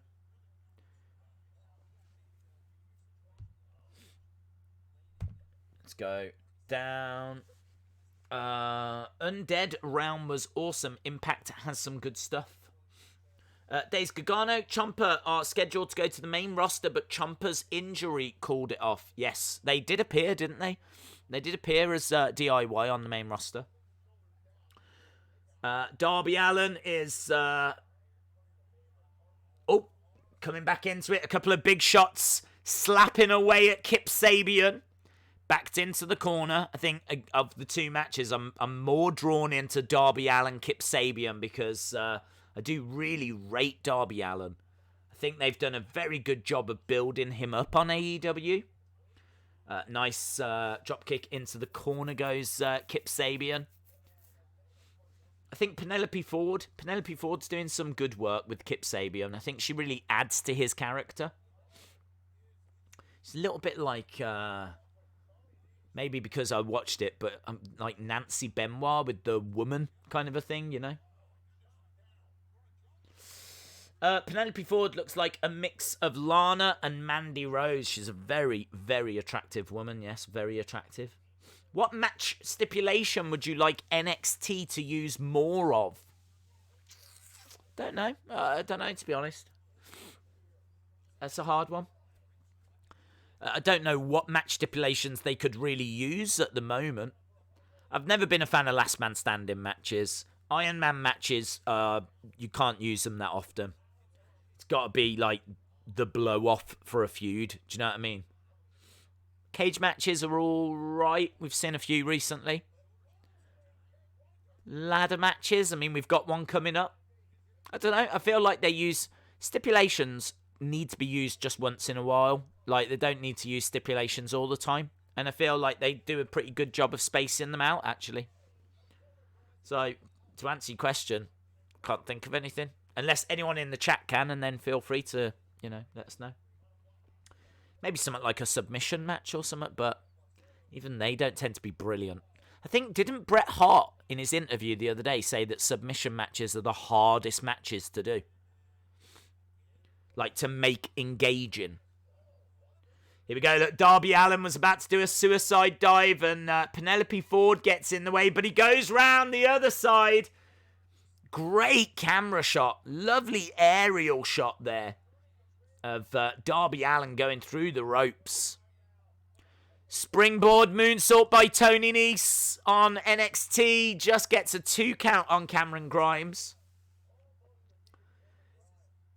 Here we go. Darby Allin. Penelope Ford grabbing the legs of Darby Allin whilst the referee's back was turned. Top rope enziguri. Darby Allin goes down. Kip Sabian. Yeah, draping DDT is this. He's got him hanging up. Ooh. 1, 2. Shoulder up. Commentators thought that was going to be it, but shoulder up by Darby Allin. So Darby Allin having to dig deep here. He's having to fight Kip Sabian and deal with Penelope Ford on the outside. Over on NXT, we've got Cameron Grimes and Tony Nese. Cameron Grimes in control. There's his finisher. The double stomp.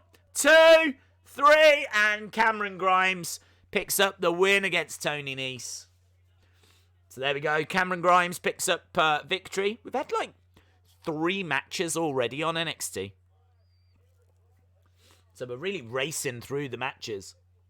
NXT Money in the Bank.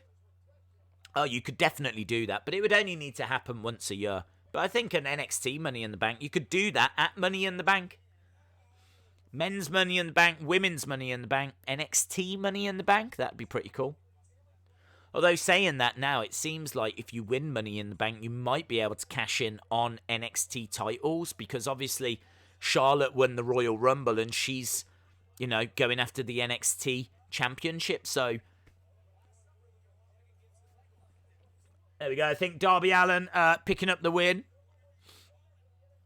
Penelope Ford can't believe it. So Darby Allin getting the win over Kip Sabian. Up next, we've got Xia Li against Aliyah. We've got Candice taking on Kaden. That's a great pin by Darby Allin. Very, very unorthodox. That's a lovely pin. I hope they're going to put that over. I don't want to see people kicking out of that. Look at Penelope Ford's face. Days, are you going to watch Grim Mania? No, bud. Days, how's it going? Good, thanks, Ben. Hope you're well. I'm here. Darby is awesome. Yeah, well, as he just showed by that pin. Brilliant pin. Brilliant pin. Not something that we see that often, and that's something I would like to see them put over. That's something I would definitely like to see them protect. I feel like no one should kick out of that for like 2 years. If he puts that on, you're done. And maybe, eventually someone will kick out of it, but that was great. That was really great. The Mint Soap Mafia, shout out. Are you questioning the actions of the Mickey Mouse Mafia? Why no swearing? Raven flock to AEW.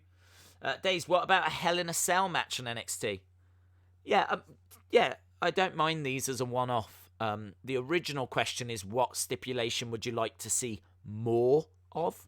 So I think the question kind of implied something that you might get on a regular basis, or at least that's how I took it. Money in the Bank matches, definitely. Hell in a Cell once in a while, definitely. More battle royals you could do. Yeah, I feel like there's definitely stipulation matches that they could do that we don't get very often, but I can't say there's one that I want to see on a regular basis. I feel like they do a good job of mixing it up, and I think that's how it should be. I really appreciate the fact that we don't tend to get like takeovers that are themed. You know, there's a lot of criticism that we get, say, TLC, and that means that we're going to get tables, ladders, chairs, you know, when it comes to the main roster. But they don't do that with TakeOver. The only time they do it is with War Games. Gotta be honest, I think I would rather they didn't do that with War Games. Do you know what I mean? I think if something needs a War Games match, let's do a War Games match. But at the moment, we know that when it's going to get to around November time, there's going to be a War Games. So it kind of feels like they're setting it up like these feuds because it's that time of year. Whereas I'd much rather the storyline just naturally develop to the point where if we need War Games, let's do War Games. Don't matter if it's February, don't matter if it's May, don't matter if it's November. Same with Hell in a Cell. Same with TLC matches. Let's just do them when we need them rather than doing pay-per-views around them, you know. Hell in a Cell pay-per-view, TLC pay-per-view. I'd just get rid of them. Just get rid of them. Don't need them. Let's just mix it up a little more. And I think that's what AEW are going to do, to be honest. AEW tend to theme their pay-per-views around things like Double or Nothing, which is like a gambling kind of a theme. Then you've got things like Revolution, which I'm not sure what the theme was on that. Kind of had like a futuristic Matrix kind of a theme. I don't know what that theme was. And then you had like what was the beach one? What was the beach one? It wasn't Bash at the Beach. Can't remember what the AEW beach theme was. Maybe it was Bash at the Beach. But anyway, their themes tend to be actual themes, not so much like TLC, Hell in a Cell.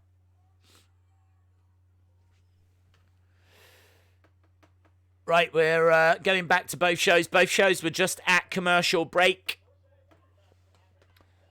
Days, are you ahead of the USA Network? Sean, I've got no idea, buddy. No idea. We'll have to wait and see. I can tell you where I am. I'm just at a video package between Xia Li and Aaliyah. That's when Aaliyah busted out. That was 4 months ago. I remember watching that. 4 months ago, that was. Aaliyah saying she just wants to go home. Well, here she is. Jake Hager on his way out as well on AEW. So, Aaliyah is here. She has been in NXT for so long. So long. She basically is NXT.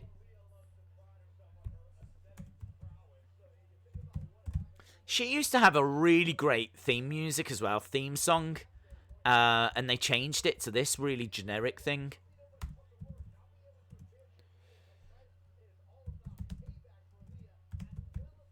So, Aaliyah versus Xia... Is that how you spell it? No, Xia Li. There we go. Jake Hager is in there with a jobber. Is that a jobber? Is it named the Jobber?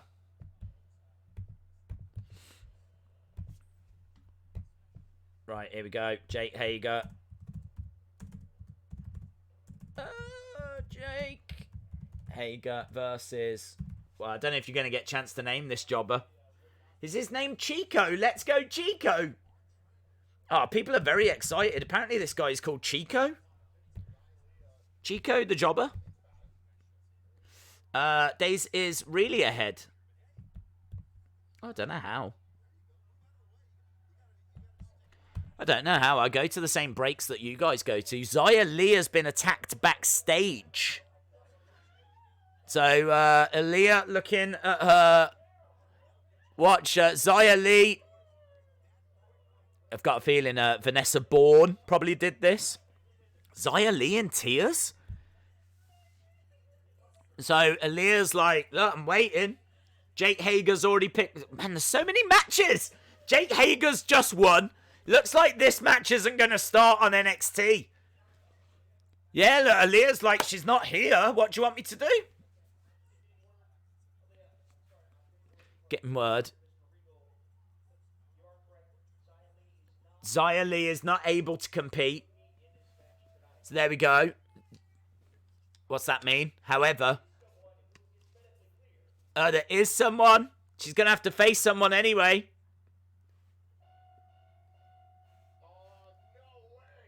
Io Shirai! Io Shirai returns! The genius of the sky! Wow, she's been out. She's been out with a knee injury, and I was not expecting her back so soon. Io Shirai!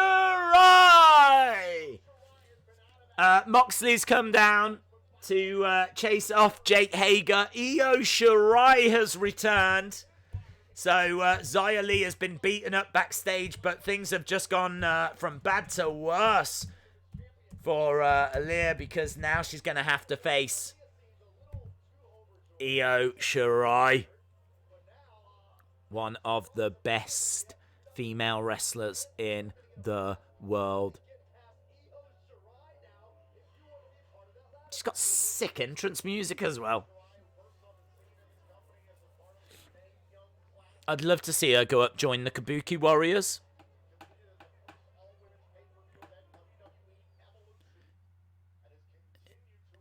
Look at Aaliyah. Aaliyah is gutted. Nice drop kick. Io Shirai. Right, Moxley is in the ring for AEW. Moxley with that AEW championship belt.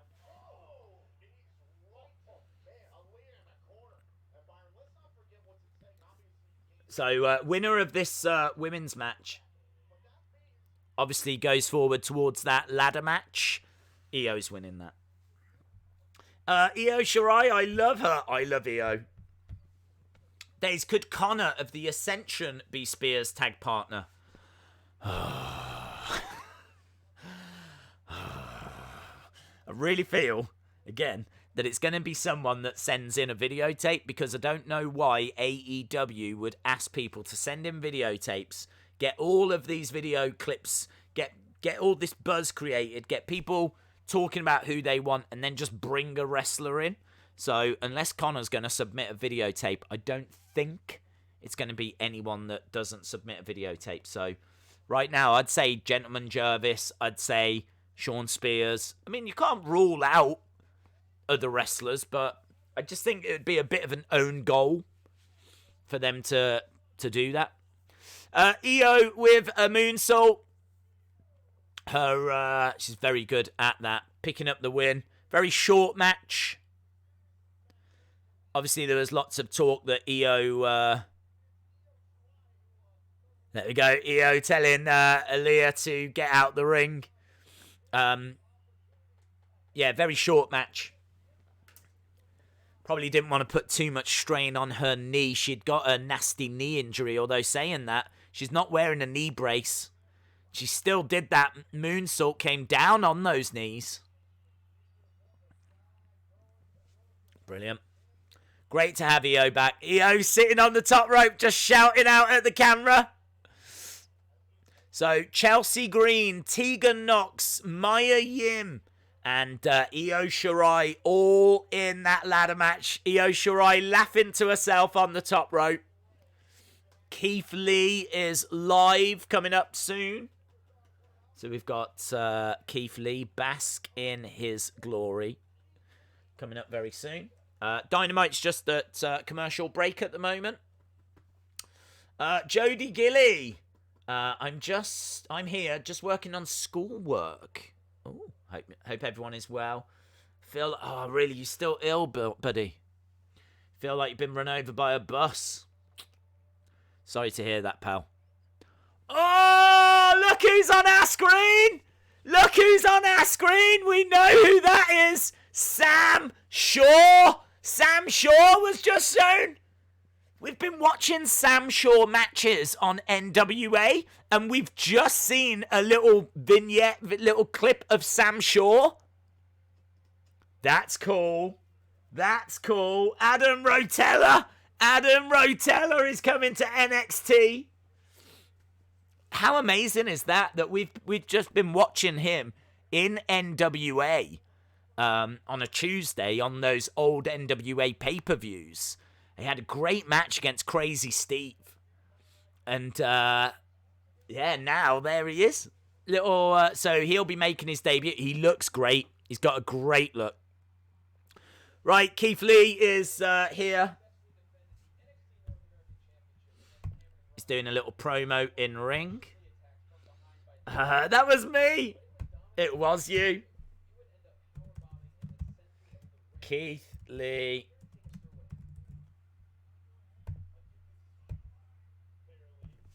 We've got a Moxley promo. We've got promos at the same time right now.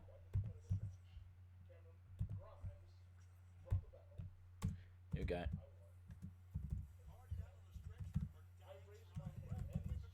So is that going to be a stretcher match? Has Jon Moxley just proposed the stretcher match?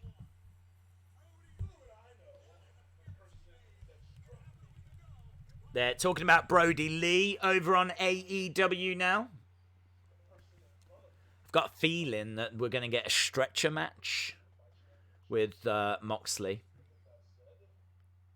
Let's see what Keith Lee's got to say. Bask in his glory, yes. Days, will Kona Reeves ever leave NXT? Dijakovic is making his way down.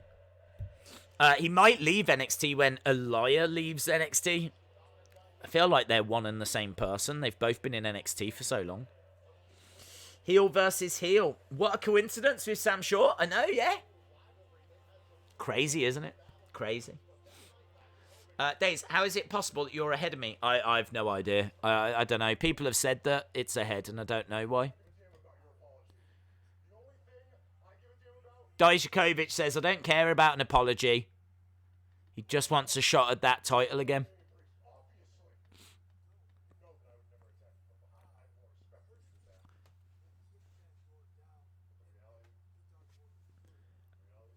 Okay, they're talking about the Exalted One. There's Brodie Lee. It's just a recap of how we got to the whole Exalted One thing.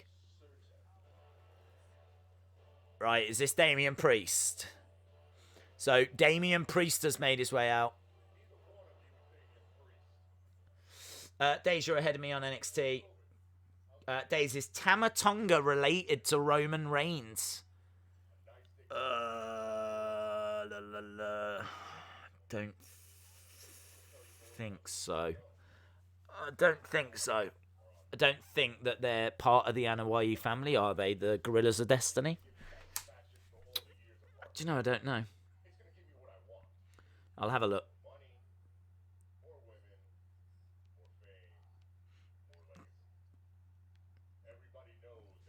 Daisy, looking forward to WrestleMania? Yeah, of course, of course. No, I don't believe they're part of the same family. Haku, Bad Luck Fale, no. No, Tama Tonga isn't by the looks of it. Unless they're like second cousins, twice removed kind of a thing.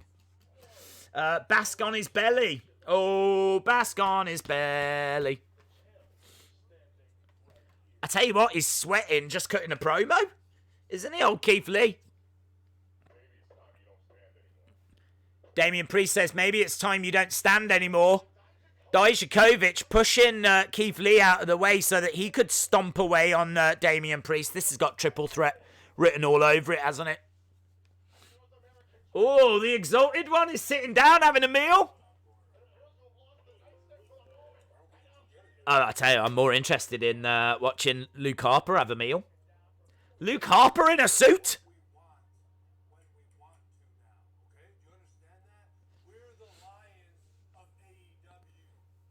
He says, we prey on the weak. We are the lions of AEW.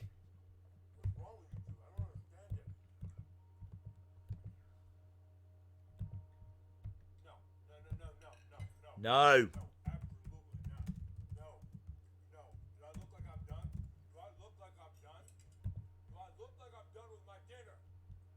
Brodie says, do I look like I'm done? So they couldn't eat until he had eaten. Don't eat before I'm done.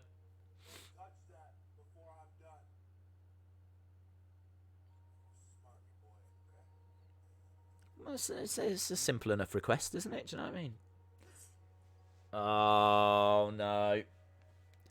Oh, he sneezed. You just can't get the staff. The Dark Order's falling apart.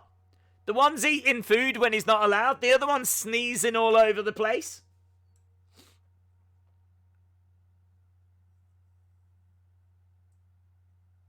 Now he's on his own. All by myself. Right, Cutie Marshall making his way down. Oh, Cutie Pie.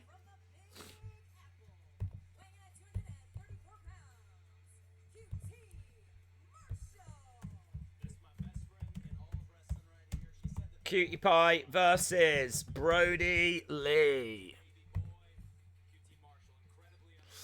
Days, I want to see Undisputed either on Raw or SmackDown. Yeah, they would be really good. I think they will get called up eventually. But obviously, I mean, this whole thing is just throwing everything out, isn't it? It's hard to know what the future's going to hold, what plans they had and what plans have now changed. I really do feel like Ciampa Gargano is going to be a loser leaves NXT, though. But, yeah, I'm not sure when they'll move Undisputed Era. They've kind of done everything they can do, though, haven't they? Right, the Exalted One making his way out is wearing that white robe. The Exalted One, Brodie Lee. Could you imagine if he loses this match? What if he loses on his debut? We are at commercial break with NXT, and we are approaching the halfway point, so I'll get your halfway scores soon.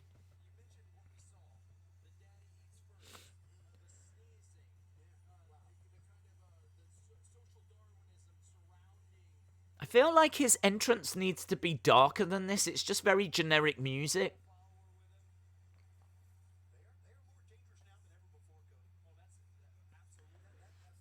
They're saying that they're more dangerous now than ever before, and that's absolutely true.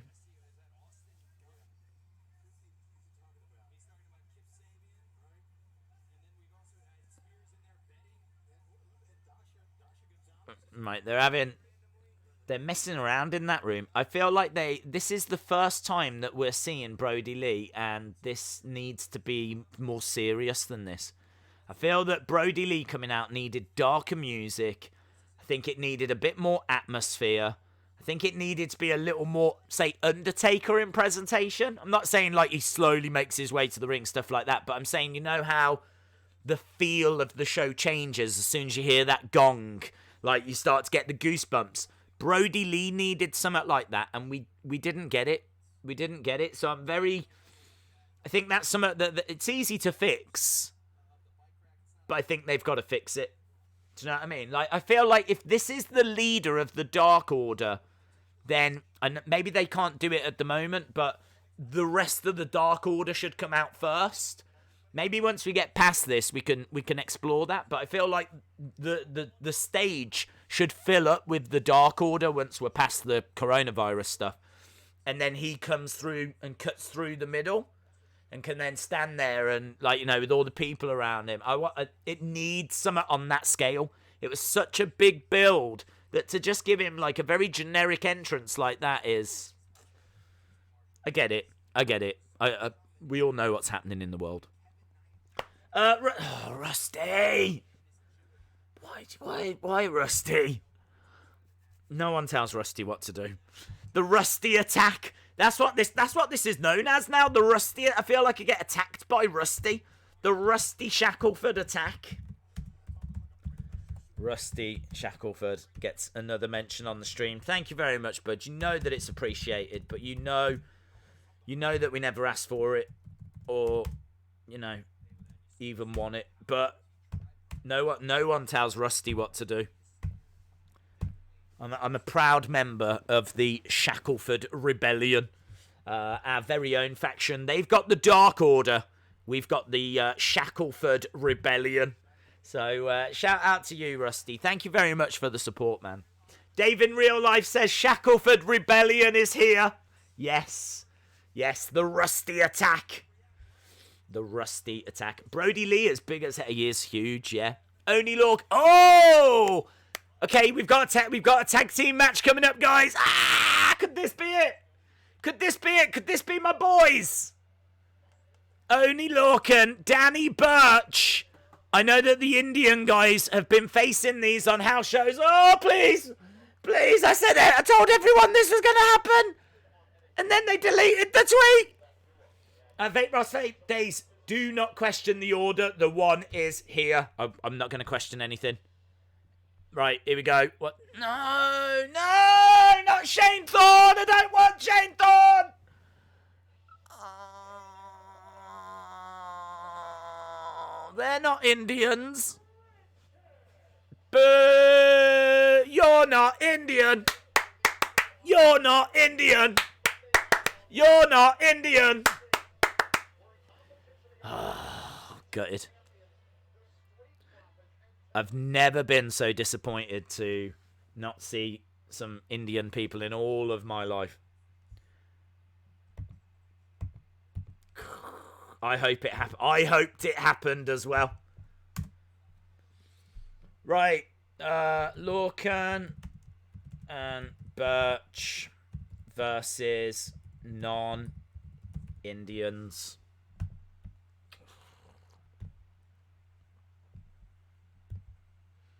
Well, there's still time. Brodie Lee with the win. They leave Cutie Pie a mask. It's nice. I should imagine those masks are quite expensive on AEW shop. So free mask for him. There you go, mate. That's nice. Lost the match, but you got a little souvenir. So every cloud.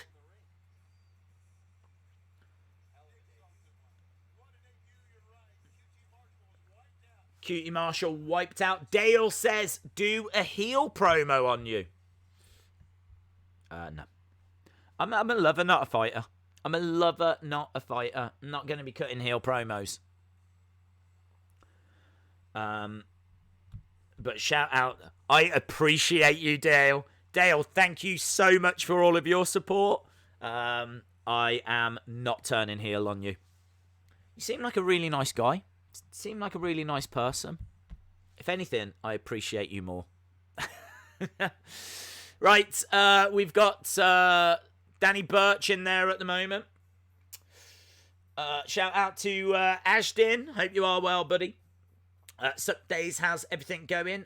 Benicio. That's a nice name. Benicio. Benicio. Good, buddy. I hope you are well. We are past the halfway point. Get your halfway point scores in. The halftime scores. Get your halftime scores in, my friends. Brodie honours Bray by giving that little nod. And there we go. There we go.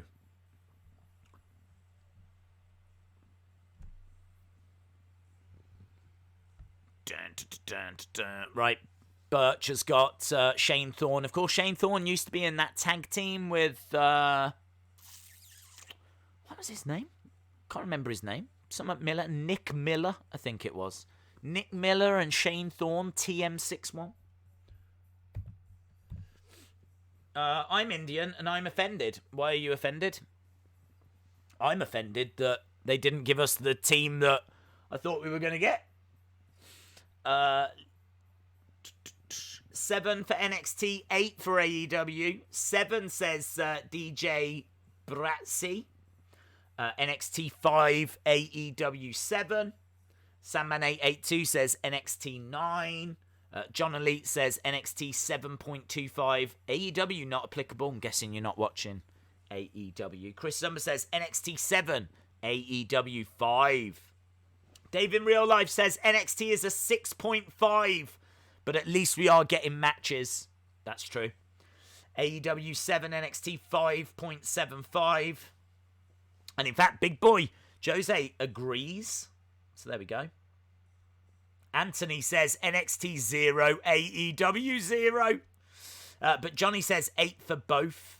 James Greaves says NXT 6. Days, you would be a great heel. Wow, after that promo that I just cut, I agree. Tony says, my brother is called Brodie Lee. Well, there we go. Your brother is the exalted one. Almighty Ironhead 25 says NXT 9, AEW 3. Undertaker is going to be in your house tomorrow night. If you're not busy, let him in.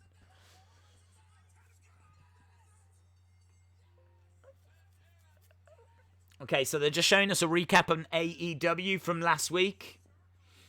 And then, obviously, Matt Hardy's arrival at the end. Jericho saying that they've dominated the Elite. And then, of course, Vanguard 1 would arrive. Lorcan and Birch pick up the victory.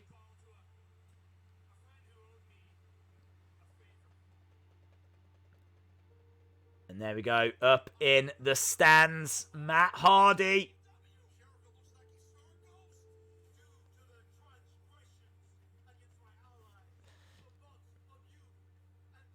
The Bucks of Youth.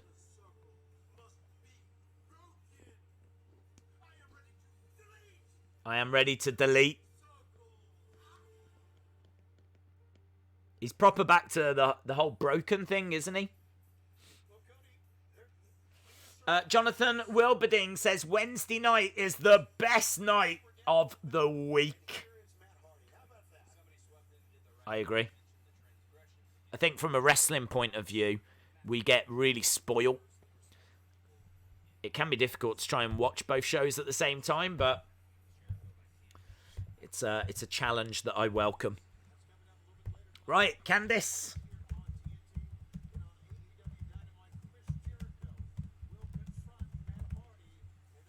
She's got great ring attire, lovely bright ring attire. That really suits her. I like that. So shout out to Jonathan Wilberding. A Nick Jackson update coming up next.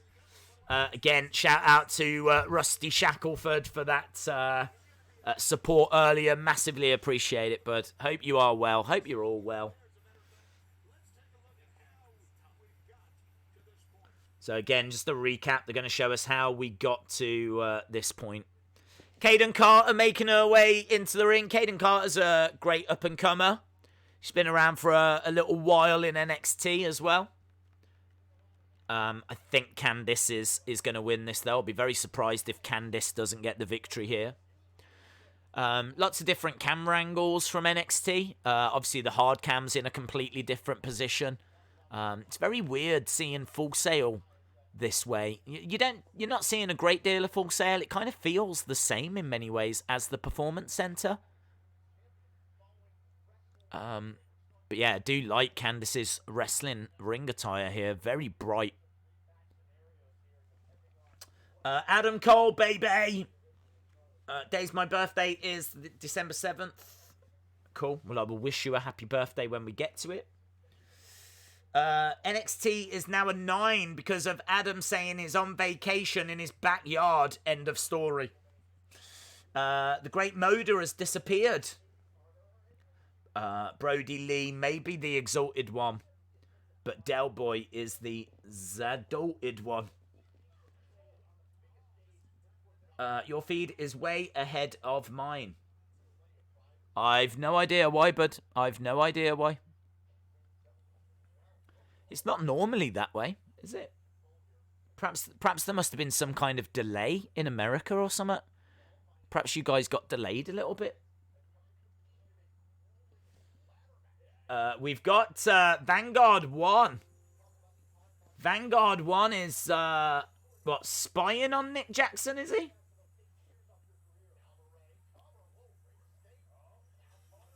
Look, Nick Jackson trying to chase after Vanguard 1. Vanguard 1 flying away. Signal terminated.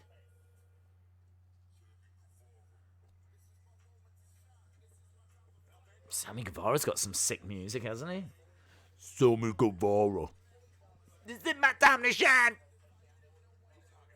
The Spanish God, Sammy Guevara. Is this new music? No, I have to have the sound turned down, so I've not heard it before, but this is great.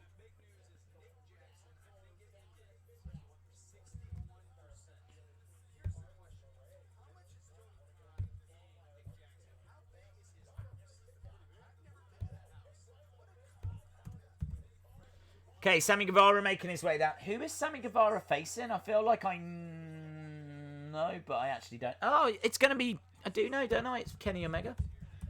This is the AAA. There we go. There's some pictures in the front row of different wrestling personalities giving Sammy Guevara some best wishes. Candice going for the pin. Kick out by Caden. We've got just under 50 minutes left of both of the shows. I think both shows have been all right. I don't think there's been a great deal to kind of freak out about. Io Shirai coming back, I think, was a big moment. Jake the Snake's promo, I think, was a great moment. I think Brodie Lee's first match is obviously noteworthy as well. So there's been a few things. I just really appreciate the fact both shows have given us wrestling and not repeats of old matches or anything like that. So, Caden against the ropes. Big kick as well. Big kick to the face of Candice. Candice dragged to the middle. 1, 2. Kick out by Candice. Kick out by Candice. They're really playing this They are loving this Sammy Guevara music. They're just letting it run. The Spanish God. Malone has been the best on YouTube. Malone? I don't know who Malone is. Carl Malone. Vince fears creativity. Days Watch call a man with 3 pieces of wood on his head. Ed Wood. Very good. Jim Ackerman says AEW 8, NXT 6. Days, my favourite movie is Slaughterhouse Rules, says Swamp Manor. Why? We must be at commercial break because they're literally just showing the Sammy Guevara graphic and letting his music run. So I'm guessing we're at commercial break in America. Candice with the Gargano escape. There it is. And Caden taps. So Candice goes into that ladder match.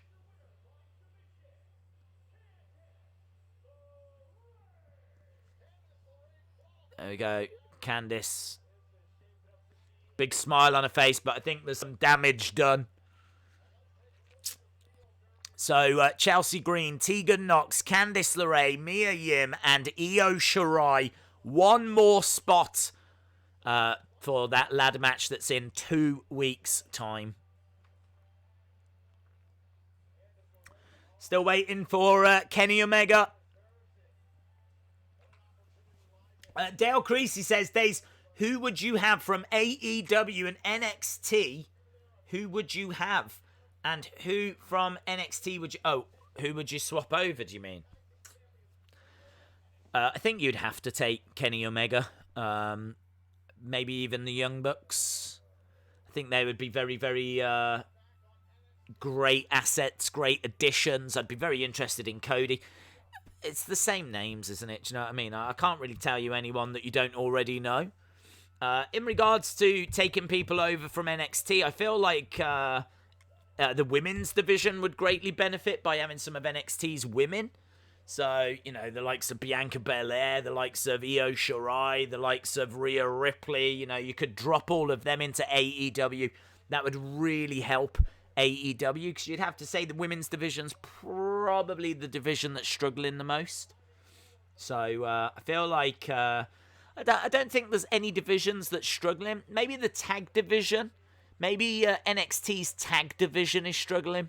They could probably do with some, you know, decent teams going over.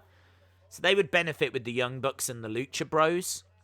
So maybe the Young Bucks and Lucha Bros go to NXT, and then you take Bianca Belair, You take Rhea Ripley, you take Io Shirai, and then maybe AEW would benefit from that. Shock the system. Right, Matt Riddle, Roderick Strong on NXT. Over on AEW, we got Sammy Guevara and Kenny Omega. Sammy Guevara sat in a chair at ringside. Kenny Two Belts. Yes, Kenny Two Belts. Obviously the current AEW Tag Team Champ. And the AAA Mega Champion. And that's what's on the line here. The AAA Championship being defended. This is great for AAA wrestling. Like, what a platform for them. I'm surprised there's... Well, I'm not. I was going to say I'm surprised there's no one there from AAA, but of course, the movement of people is not the easiest of things at the moment, so... I think it would have benefited by having, say, the AAA president or AAA CEO.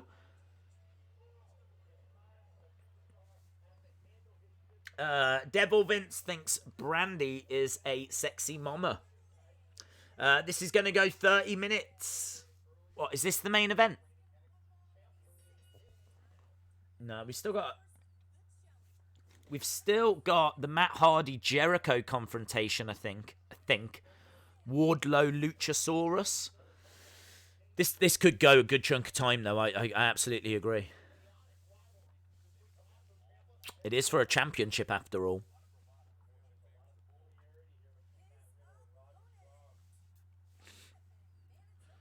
Right, we've got Kenny Omega. We've got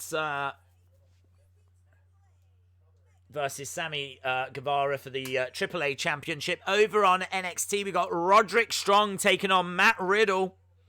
So we've got some great matches happening on both shows at the moment. Some great matches on both shows. Days, I tweeted you with a pic. Brodie Lee is the glitch. Oh yeah, I can see the picture. I don't think he is the glitch. Right, Matt Riddle and Roderick Strong locking up in the center of the ring. Nice AAA title. It is better than the WWE tag titles. I would say pretty much everything is better than the WWE tag titles. It's not the highest of bars, is it? I am a belts person. I really don't like those belts. Really don't rate those titles at all. What the hell is the AAA Mega title? AAA is one of the biggest wrestling promotions in Mexico. It's legit a decent title. It's not an AEW belt. It belongs to a different promotion. It's kind of cool that it's being defended on AEW. It's kind of cool that it's being shown and acknowledged. So, as I said, it kind of works because it gives AEW a title match. It gives free promotion to AAA. Like, everyone wins. So, yeah, I think it's great. I'm all for it. Think of it as the Evolve Championship being defended in NXT. That's probably the best comparison. But AAA's bigger. Some great mat wrestling from Roderick Strong and Matt Riddle right now. Same with Sammy Guevara and Kenny Omega. It always surprises me how similar the two shows are. Like, normally when there's a women's match, they're both on at the same time. When there's a tag match, they're both on at the same time. When there's big promos, they're on at the same time. I kind of feel like there's a template as to how you put a show together, and they both follow a similar template. Nice drop kick by Sammy Guevara. WWE don't rate those titles either. Rusty, what's Rusty saying? The collar my dog wears is better than the WWE tag titles. Ben Russell says, Days, how are you coping with the lockdown? Personally, I'm annoyed. We're hardly allowed outside, but at least staying inside and only going out when absolutely necessary will save lives. Yes, I agree. I'm finding it all right. I mean, I don't tend to go out a great deal anyway, if I'm being honest. Obviously, pop the shops and do toy hunts and things along those lines, but I've always been in a lot and streamed a lot. So I think I don't feel it so much, or certainly nowhere near as much as it must be affecting other people. So I think I'm quite fortunate in that sense. But for whatever reason, like, my sleep has still been messed up, and I don't know why. I don't know if it's got anything to do with what's going on in the world, but yeah, the past week or so, my sleep's been pretty messed up. But I feel all right at the moment. I feel pretty good at the moment, so yeah, feel all right. I feel bad. I feel sorry, you know. I think the people that are going to suffer the most are like those that live in flats. I'm quite fortunate in that we've got I'm in the countryside, so I'm surrounded with fields and, you know, grass and the sheep over there. So yeah, I'm very fortunate, very, very fortunate. I should imagine if you have to self-isolate in like a block of flats, you're probably going to drive yourself crazy. Big forearm strike by Sammy Guevara on the outside. NXT has gone to commercial break.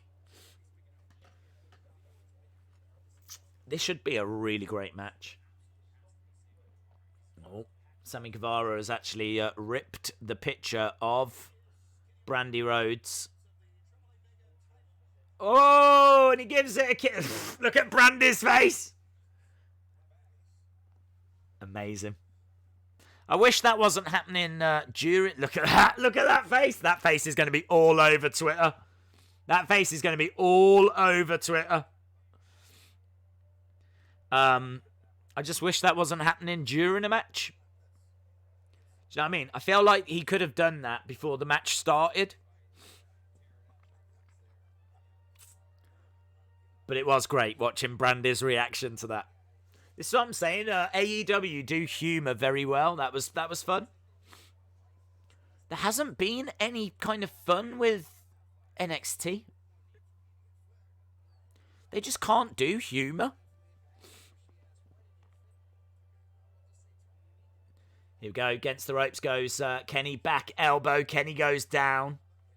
I hope Brent's right. I hope they do give this about half an hour, because this could be a really, really great match if they do. Days Becky and Shayna are going to headline the main event on the first day. I swear loads on the group chat. WWE don't rate the titles either. Let's go down. Boom. Days, what will Kia be watching on Disney Plus? She's just in the garden all day. She loves being outside. She's an outside dog. She can't cope with being inside. She'll stop in for 5 minutes and then she wants to go back out again, so she's not watching anything on Disney Plus. Who books the finish of this match? Would it be AAA or AEW? I think they will have worked together on it. So I think AAA will. AAA are the ones that will get to say who has the title. But the actual booking of the match will be done by the wrestlers. I'm expecting Kenny Omega to retain, to be honest. If they change the title and put it on Sammy, they would have to get the permission of AAA. Undoubtedly. It's their belt. Let them do the rest of the show. The most fun on NXT is probably the Broserweights. It reminds me of Team Hell No. Yeah, you don't see them all that often. I mean, we've actually got Matt Riddle wrestling on his own at the moment. I'm guessing that's because Pete Dunne might be in the UK? I don't know. I think Pete Dunne might have moved to America now. I don't know. Big strike. Kenny goes down. Days give lot WWE toy. Don't know what you mean, bud. Sammy just got COVID-19 for being 6 feet away. Brian Coleman, Chris Benoit. He truly was the best technical wrestler to ever live. Don't agree. I think he's certainly in the conversation if you want to forget about what happened at the end and just talk about his in-ring. I think that he was a fantastic technical wrestler. I don't know, I could say he was the best. But he definitely lived wrestling, and as that documentary said, that was maybe part of the problem. Sammy goes over for a kiss with Brandy. I really think that takes away. I really, really think that takes away. Sammy getting distracted mid-match. We've seen a lot of it, and not just from AEW, but from NXT as well. Into the ring steps goes Sammy. Thanks for the heads up. Matt Riddle is huge. Watch out, Oldberg. Well, it's all Roderick Strong at the moment, firing in forearm strikes. Duck underneath. Nice Pele kick by Matt Riddle. Kenny Omega going up top. Looking for big crossbody. 2. Just a 2 count. Pete Dunne posted a video with his daughter, so I'm guessing that he is at home isolating himself. Okay. I haven't seen that, so thank you. Shout out to Monica King. Lovely Boston Crab by Roderick Strong. Boston Crab on Matt Riddle. Bret Hart was the best, and he was a great storyteller. Days, do you have any CDs? I've got lots. I've got CDs, DVDs, vinyls. Him and Dean Malenko, who was better? I don't know, but I feel like they were all very similar. They were all kind of in the same group, kind of coming through at the same time. It was hard to separate them, wasn't it? I mean, if you want to talk technical wrestlers, you've got to talk about like Jushin Thunder Liger. You've got to talk about Tiger Mask. You've got to talk about Dynamite Kid. You've got to talk about... There's so many. The list goes on. You could talk Daniel Bryan. Yes, you can talk about Benoit. You can talk about Malenko. You could talk about Jericho. It's such an epic list that it's hard to say who the best actually is. I agree that Benoit would be in the conversation, but I just don't think I could go as far as to say he is the absolute best. He is the top, you know. I couldn't do that. If you want to do that, it's absolutely fine. Here we go. Sammy with a standing moonsault, but no one home. Knee strike by Roderick Strong. Matt Riddle against the ropes. Roderick Strong against the ropes. Forearm strikes. Regal was a great technical wrestler, he was. Plants Roderick Strong looking for the pin. Got him? Wow, that's a big win. Matt Riddle. I think it's the rest of the Undisputed Era coming down. There's people running down. No! Oh, they're here! They're here! They're here! Ah! They're here! They've arrived! They've arrived! Matt Riddle is being beaten down! Look at the size! They've got like a Wild Samoans vibe. Anyone else getting a Wild Samoans vibe? Have they said the name? Why is this happening? Oh, big collision in the corner. Big boot. Look at this. Look at the size of him compared to Riddle. Riddle is getting destroyed. Boom. So they deleted the tweet. Not because they're not on the show, but because it was meant to be a surprise.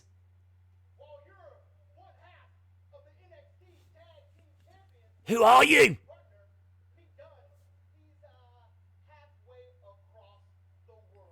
Pete Dunne is halfway across the world. Now is the time. Who to? The future. Who? What are they called though? What's their name?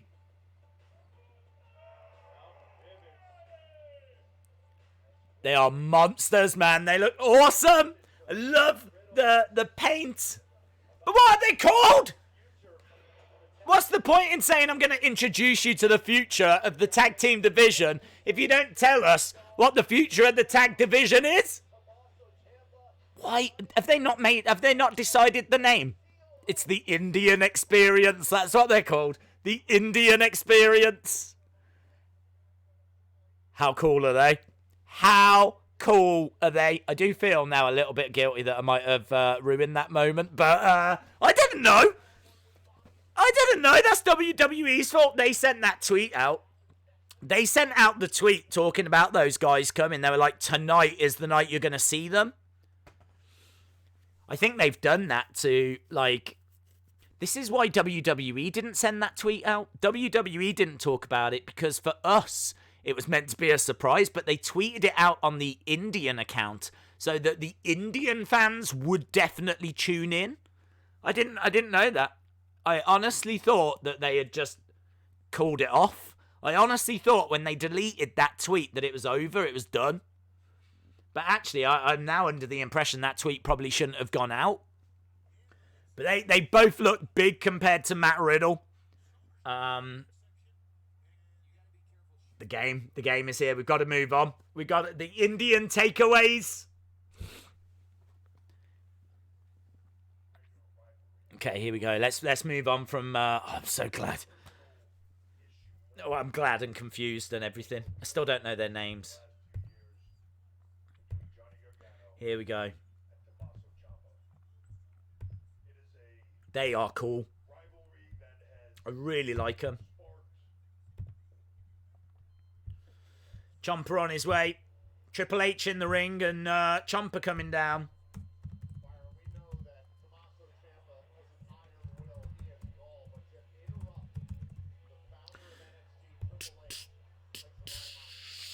Who's a naughty boy? You're a naughty boy, aren't you, Ciampa? You know what you did. The mirror, broken. The wall, broken. The glass in the door, broken. The commentary table, broken. First words out of his mouth better be, I'm sorry, boss.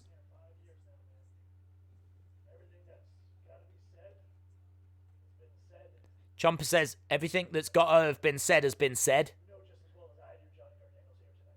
You know as well as I do that Gargano is here tonight. This is a great match in AEW, by the way.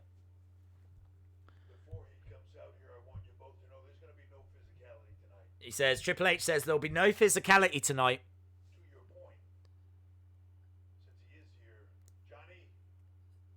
Triple H calls him out. I want Triple H to be a bit angrier, to be honest.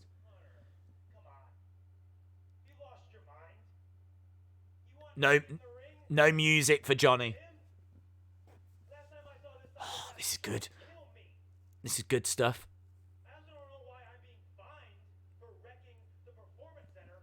So, Johnny's being fined. He attacked me.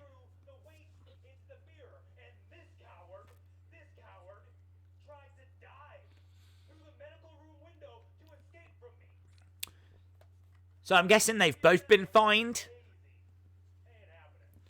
Cal, W95 days on Twitter. People are only just getting Riddle strong. It's weird. I'm like one whole match ahead. Yeah, I'm loads ahead. I don't know. I think there must have been some kind of delay in America. Well, guys, you might be getting an Indian tag team. I wonder what's going to happen.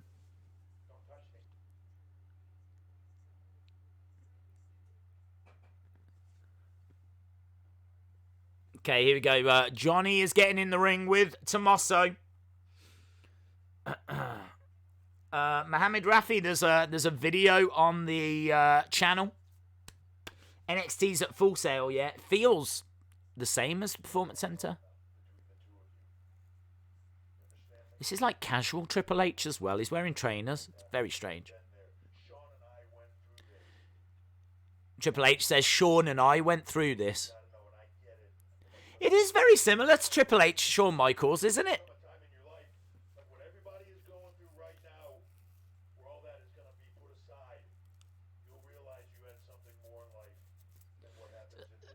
Well, Triple H is trying to be like a relationship counselor.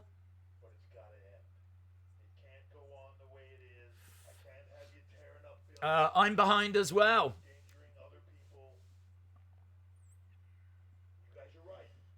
Spoilers. I didn't know. They announced it. WWE announced them. WWE don't know what they're doing. I think there's a big misconception here. I think what people don't understand is this was supposed to end last year, but this guy went and broke his neck. This was supposed to end last year, but this guy broke his neck. Triple H trying to hold Ciampa back, telling him to calm down. Well, there are bigger things. Ciampa says, there are bigger things in the world, but this has been going on for the last year in my life.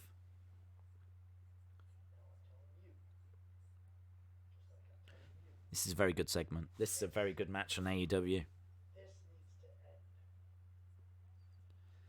Ciampa says this needs to end. Here we go.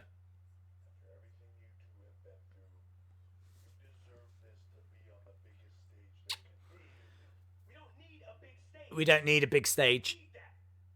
All we need is a ring, Yeah. a referee, a camera guy. Put us wherever you want. Say you know better than anyone. Johnny says, we don't need a big stage. Just put us where you want.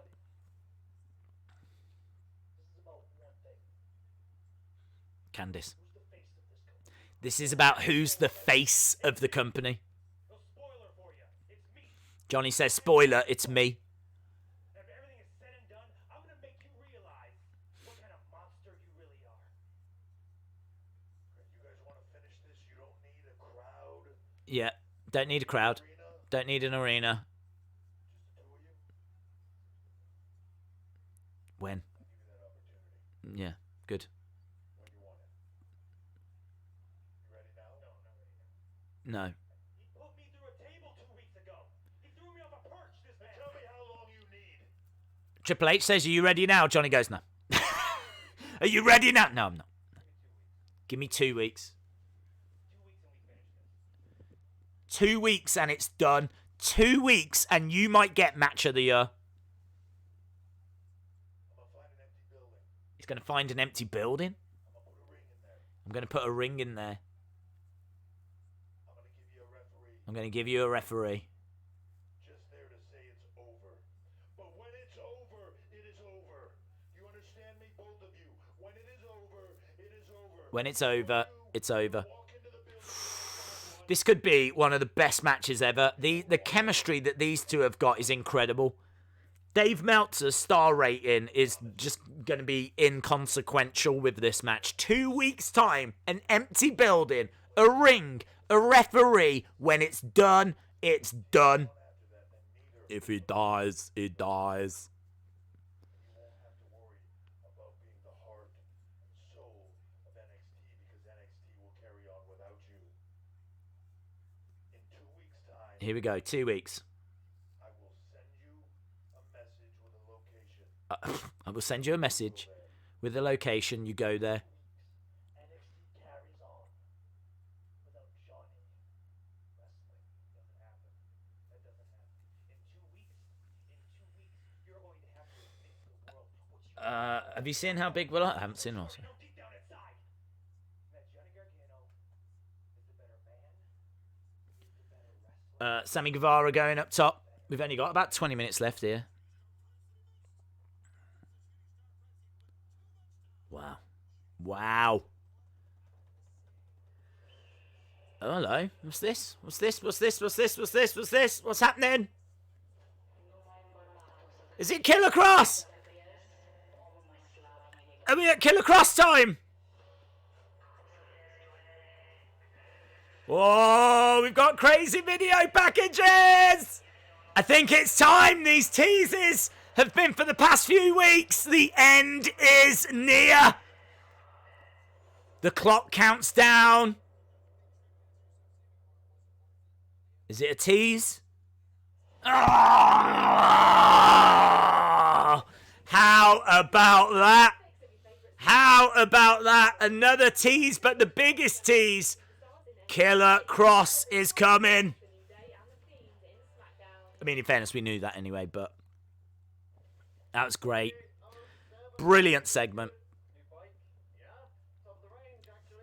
Got to tell you, what with the two Indian guys and then that Triple H segment, NXT for me is right back up there this week. Right back up there. Killer Cross, yes.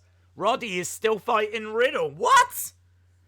How has that happened to you? How are you that far behind? There's only 19 minutes left.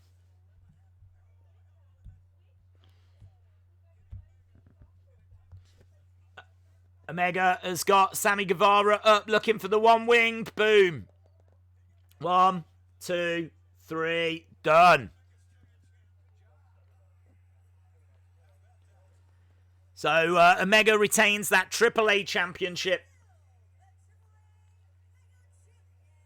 The AAA Mega Champion. Oh, Rusty, stop!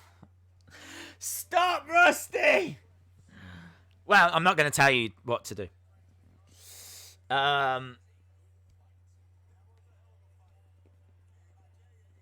Thank you, Rusty. Thank you for the support, my friend. No one tells Rusty what to do.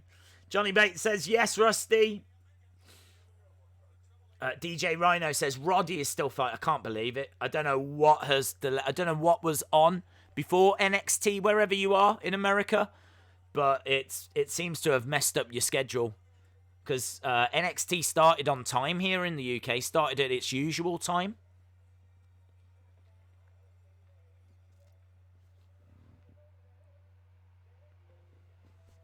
I cannot believe how far behind you guys are. Right, AEW has gone to commercial break. I was keeping an eye on that match. It was very good. Very good match between the two of them. NXT did grab my attention a little more with that. I mean, the history with Ciampa and Gargano is, it's immense. And 2 weeks we could be getting a real match of the year contender. I mean, obviously, match of the year for a lot of people is that tag match on AEW. It's going to have to go some to beat that. But I think it could, or at least match it. Killer Cross on NXT. The SmackDown glitch is someone else. Rusty says, I'm just saying, Days, I love this community of as guys, you're all great.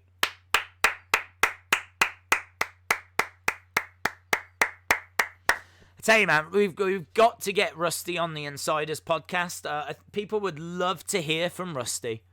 Would absolutely love to hear from Rusty. So I don't know if the Insiders are around, but I'll make sure to request it anyway, man. It's crazy the support that you provide, Rusty, and I know I speak from everyone when I say just thank you, amazing. I hate how they're putting the best wrestlers in teams. For example, Nakamura is amazing, but he doesn't really get a chance to show his full ability. Yeah, I mean, I think that his moveset, what he's allowed to do in WWE is very toned down. I think that he's in a team because his English isn't very strong, so they kind of feel that people need to talk for him. So it's very tricky. It's very difficult. I think he could be used better. I don't think there's any denying that. Ashton says, Days, what do you think about The Fiend? And what if The Undertaker was in the back game he died before he was back in WrestleMania? I have no idea what you mean, buddy. What do I think about The Fiend? The Fiend's cool. I think that his loss to Goldberg was a real shame. And I'm looking forward to his match with Cena. And Undertaker, I'm looking forward to his match with AJ Styles. Bravo to all of you, seriously. It's amazing, but your support is amazing. 15 minutes left, my friends. 15 minutes left. Chris Jericho is making his way. This is going to be the Jericho Hardy face-to-face. This is a big, big segment for AEW. And I've got to say, I think AEW have done so well, considering this was not meant to be this show. This was meant to be a very different show. They've had to kind of pull this show out of nowhere. If you think that NXT had a week off, basically, they had a week off to kind of film all of this and to plan all of this, whereas AEW are just having to roll with the punches. So, gotta give credit to AEW. There's been no filler here.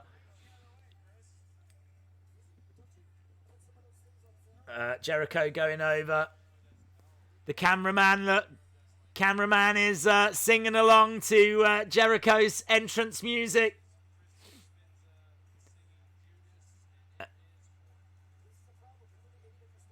There we go. Catchy, it's a catchy tune. Matt Hardy is going to break Jericho.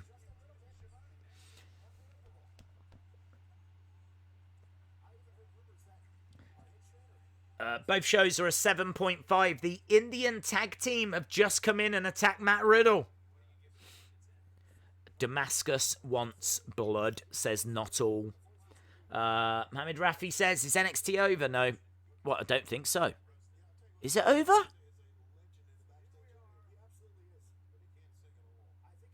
It might be over. Maybe we were ahead here in the UK. Perhaps we've missed out on a commercial or something. I think it might be, you know.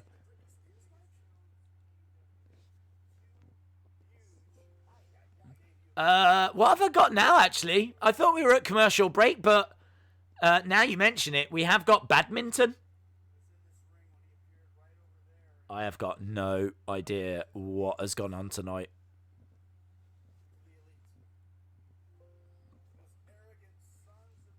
I think you're right, you know. I think NXT has finished here in the UK. We must have just been ahead.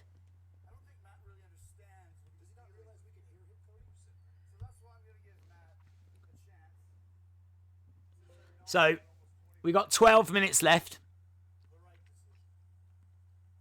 Enjoy the Triple H segment. So Matt Hardy, I know you're somewhere in this arena, in this venue. So come out now. So Matt Hardy, I know you're in this arena. I know you're in this venue. Jericho calling out Matt Hardy. It's Vanguard Hardy. Vanguard.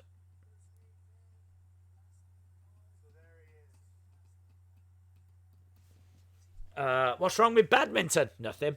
Nothing is wrong with badminton. I can bring you all the latest news. We've got Busanan Ongbarungpan. What a name! Busanan Ongrampo. And she is learning to speak Japanese. I don't know why. We're backstage. Arigato gozaimasu. My God, I could learn Japanese now. This is amazing. I've got Vanguard one over there. I've got Learn Japanese over here. Here we go. We're going to learn some more. Doimaste. You're welcome. Doimastaste. Doimastaste. Hello, how are you? Konnichiwa. Agenki desuka. I think Jericho is trying to recruit Vanguard 1 at the moment. Konnichiwa, Angenki desuka.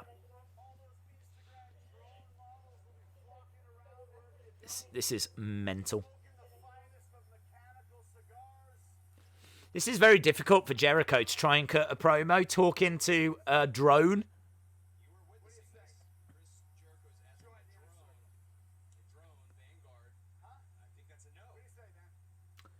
So Jericho is asking Vanguard, and Vanguard flies away. Days, what the heck? I've got no idea.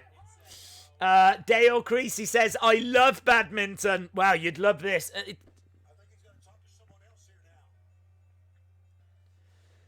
Here we go. The piano is playing. There he is. Matt Hardy up in the high stands again. the top of the arena. Oh, there was a little... And now he's moved.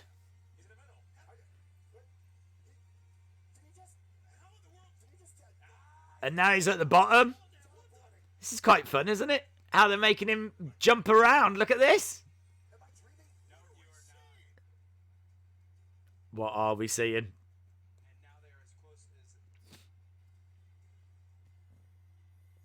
It's a little bit strange, isn't it? Matt Hardy has found a new way to transport. Here's teleporting. He's using teleportation. Get with it, guys. Teleportation is so 2020. Everyone's doing it. This is the best. He's basically asking a drone to join the inner circle. Teleportation, Matt.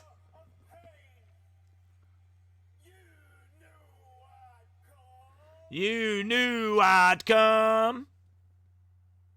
Maker of pain.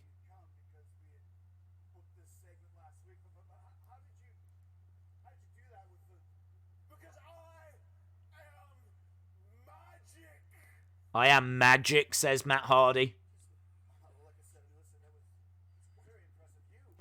Jericho says, listen, that was very impressive.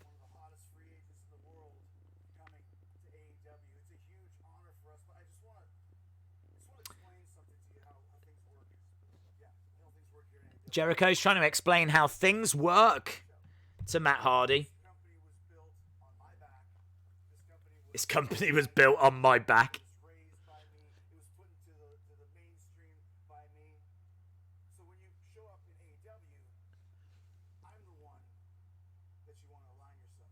So Jericho says, look, when you show up here, I'm the one that you want to align yourself with.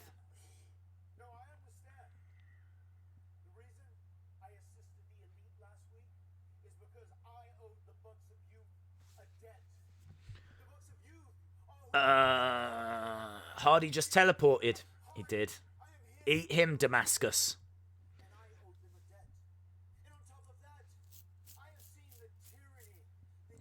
The Books of Youth, yes. Days, how do you watch AEW? I watch it on the Fight app. The broken gimmick is Smarky Trash. Was that Jinder Mahal as one half of that tag team? No. Did a video on it earlier because I didn't know it was meant to be a surprise. I didn't realise I was putting out a spoiler. Okay, Matt, I want to tell you something. You talk about resurrecting a career. I resurrect careers. Jericho says that he resurrects careers. I made Sammy Guevara. I made Santana and Ortiz. And I can make you.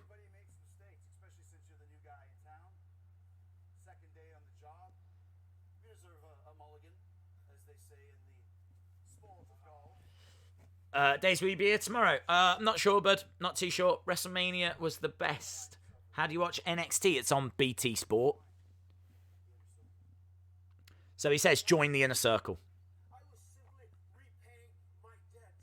Matt Hardy says he was repaying his debt.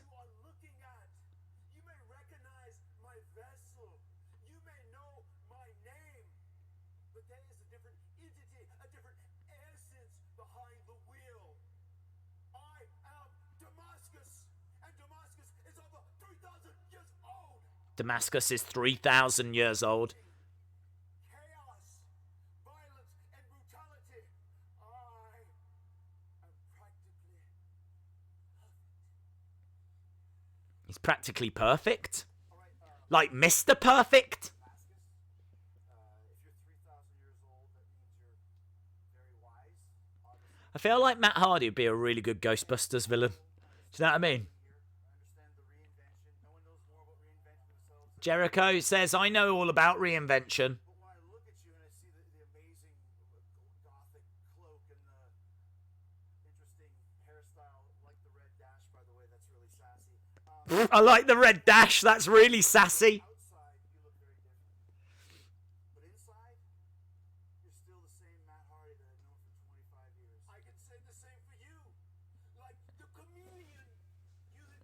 La la la la la. Do you guys think they are off script? I don't think there's any script. I think you're seeing a non-scripted conversation here. I think they're literally having to respond to each other. I think there's probably an outline. I think there's probably a structure.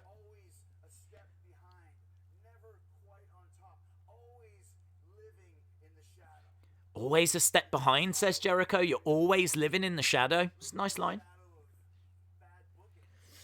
Fiend is amazing. I don't think there's a script. Nah, it's not a script. I am not in anyone's shadow. As a matter of fact, Mega of Pain, my broken brilliance is shining brighter than ever. Hardy says his broken brilliance is shining brighter than ever. And that wisdom from being 3,000 years old. And make the right choice. I'm going to give you one more chance. I'm going to ask you one last time. Are you inner circle or are you elite?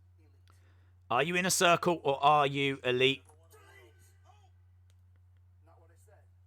Not what I said. Are you in a circle or are you elite? Delete. That's not what that's not what I said.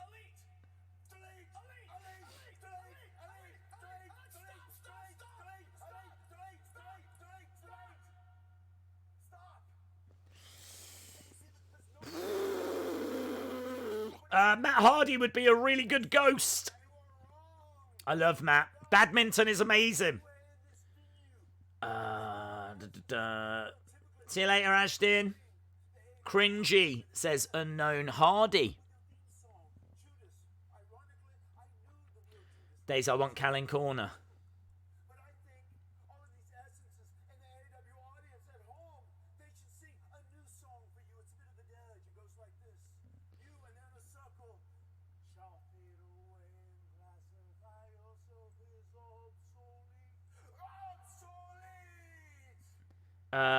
Very cringy. Delete obsolete. Matt is God. Brilliant, says Butterspark.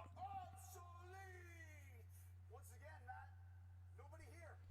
I banned all fans from AEW shows until I say so. There's nobody here. Jericho says he's banned all fans from AEW shows. Just because you can see them, don't mean they're not here. I mean, for instance, look over there in 15C. That is one of our greatest presidents, Abraham Lincoln. Abraham Lincoln's there, guys. Abraham Lincoln is in seat 15C. I would have expected Lincoln to have had a better seat than that, in all fairness. If Abraham Lincoln's going to be there, how is he not front row? How is he not front row? Anybody in the crowd? Just because you can see them doesn't mean they're not there. Just because you don't have faith. Just because you can't see them. Yes, take off your sunglasses. Because I want you to look ahead. They're not there. Days Boneyard is very similar to a Buried Alive match. Okay, this is funny, but it's also cringy, says Monica King. What is this, says John Elite. I would sit behind Lincoln. Yeah, I'm telling you, I'd give him VIP. I'd give him his own box. I wouldn't be putting him in 15C.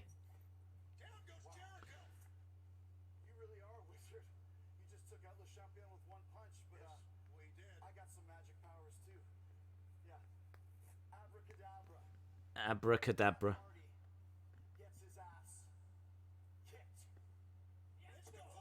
Sammy Guevara from behind. And now, who's coming down? Cody. Cody with a chair. Kenny with a chair. So Cody's got a chair. Kenny's got a chair. They're laying out Sammy Guevara and Jericho.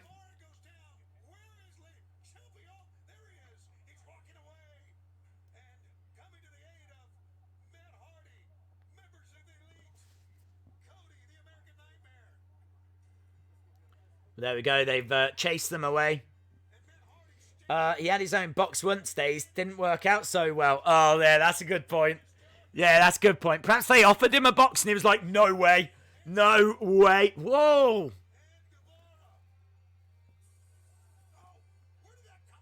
Where did them flames come from? Where have these flames come from? Probably the boxes. Wow. There we go. What did you think of that?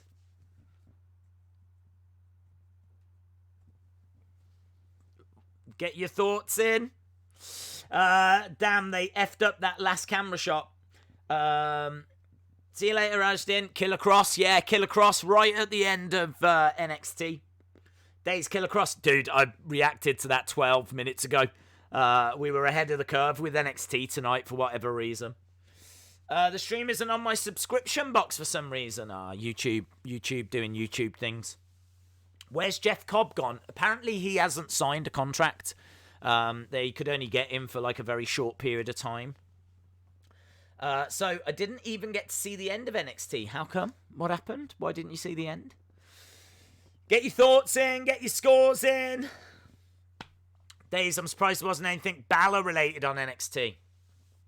I don't know if they know what they're doing with him. He was meant to be in a feud with Volta, so I don't think they've got anything lined up for Balor at the moment. Rosa's going live. What now? Is she going live now? Is she live now? Is she live in half an hour? I'll go over to YouTube. Get your thoughts in, guys. I want to know what people think. I really want to know what people think. Get your thoughts in. It was odd, but it was entertaining. NXT was insane. NXT 7, AEW 8, NXT 8, NXT 8, AEW 7, AEW 10, NXT 7. Wait, what happened on WWE? What? The Maker of Pain. 9 out of 10 for AEW. I didn't watch NXT. NXT 5, AEW 6.5. AEW 8, NXT 6.5. AEW 10, NXT 7. Didn't see AEW, but NXT was a 7.5. I could probably go with that. I'm probably about a 7.5 as well, yeah, for NXT. AEW was an 8. Brent, you're a big AEW fan. What did you make of that ending? I'm really fascinated to know, because I'm going to be very honest, I didn't like it. I think it went too far for me. It went too far for me. The teleportation thing, like, am I meant to believe that someone can actually do that? I think what they want me to believe is that Matt Hardy can actually teleport, which I'm gonna struggle with, to be honest, to believe that Matt Hardy can do that.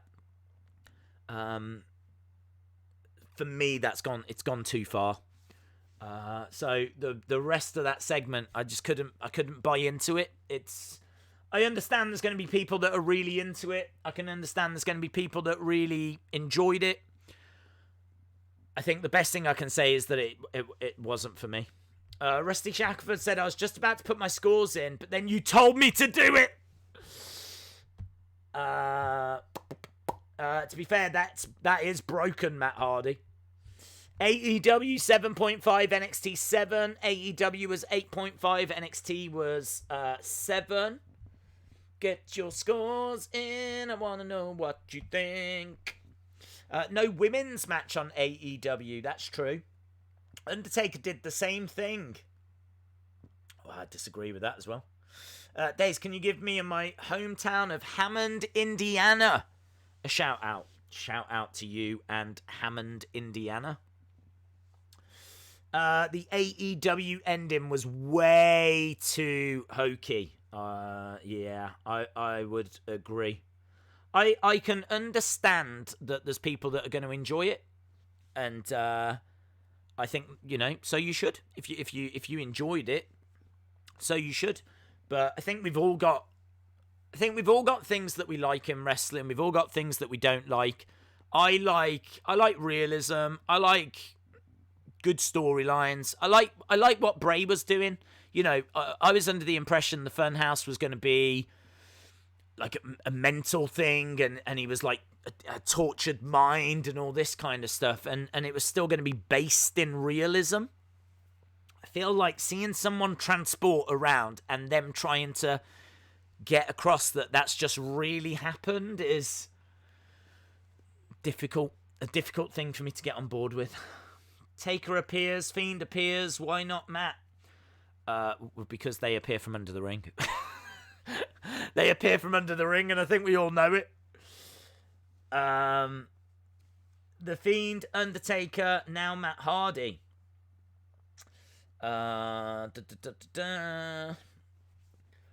Volta is a UK guy. He couldn't get into the country. Yeah, I think that's why we've not had Balor. Doesn't Undertaker essentially teleport in and out the ring when the lights go out? I've never believed that. I've never believed that he appears and disappears. I've always believed that he uses the lights to go out as an element of surprise. And I mean, look, we all know that he appears from under the ring. So when the lights go out, he's just appearing from under the ring. I've always bought into it more that it's an element of surprise thing. I've never bought into it and thought, wow, he's just appeared out of thin air. Actually seeing Matt Hardy teleport and Tony trying to put it over on commentary and Jericho trying to put... I mean, if you're in the middle of the ring... If you're in the middle of the ring and someone has just done that in front of your eyes, you're not going to talk about anything else. You've just seen one of the most incredible things in the history of mankind. Like, how are you meant to talk about come and join the inner circle when you've just seen someone teleport around the arena? Do you know what I mean? I kind of feel like that's a bit of a step for me. It's a bit of a step for me. But people have obviously enjoyed it.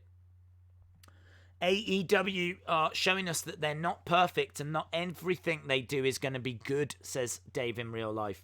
Taker has summoned lightning and teleported plenty of times. Brush up. I mean, look, my argument to that would be that anything that's happened in the 90s is a very different time period to 2020.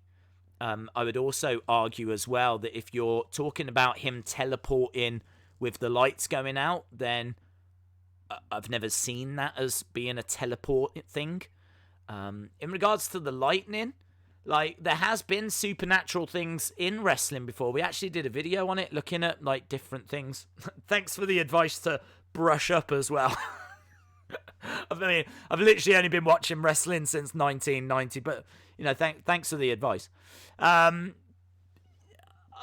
2020, I would not be doing that kind of a thing. And certainly not a company that was meant to be presenting a more sporty, kind of different alternative to WWE. I think you're going to see that argument put over on Twitter a lot. I think you're going to see a lot of people saying similar things, and maybe not in as a respectful way as what I'm putting it at the moment. So, look, I like AEW. I watch AEW. I enjoy AEW. I thought the Jake the Snake promo tonight was brilliant. I thought some of their matches were really strong. This was not a bad show by any stretch of the imagination. Obviously, there's been a lot of build, a lot of expectation, a lot of hype around Matt Hardy. And if you enjoyed it, that's absolutely fine. It's, you know, it's different. Everyone's going to take different things from wrestling. But I don't think that you can lay into people that haven't enjoyed it. And for me, that's a step too far. In 2020, that's a hard thing for me to get on board with. And I promise you, if they're going to do the same at WrestleMania with The Fiend, I promise you right now, I will be saying the exact same thing. This is not one rule for AEW and a different rule for WWE. If they do the exact same thing with The Fiend, which I am worried about because obviously WrestleMania is taped, so they could do something along those lines with The Fiend at WrestleMania. And if they're going to do that, you're going to hear me say the exact same thing. In 2020, that's going to be too far for me. But that's just my line, and everyone's got a different line, haven't they? I'd like to know, Lennox, what have you done that for? Lennox, you've definitely made a mistake there, haven't you? You've definitely made a mistake. Lennox, have a look at how you can withdraw that, bud, because definitely that's a mistake. Just think of it as entertainment. Were you entertained more with Matt or The Undertaker? I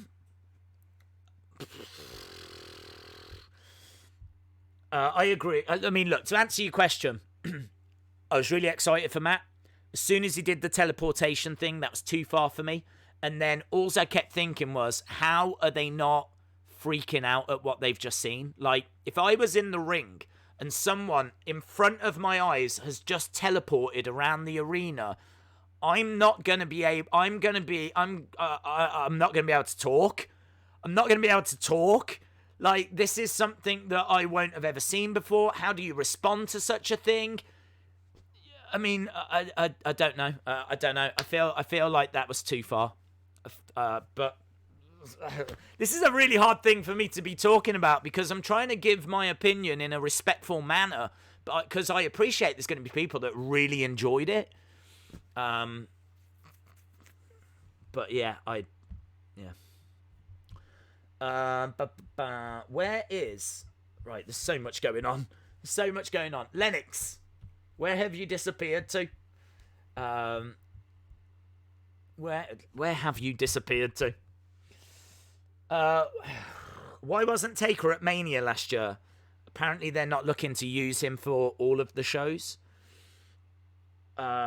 Dreams, like, he's not connected with WrestleMania anymore. He said that WrestleMania won't define him anymore.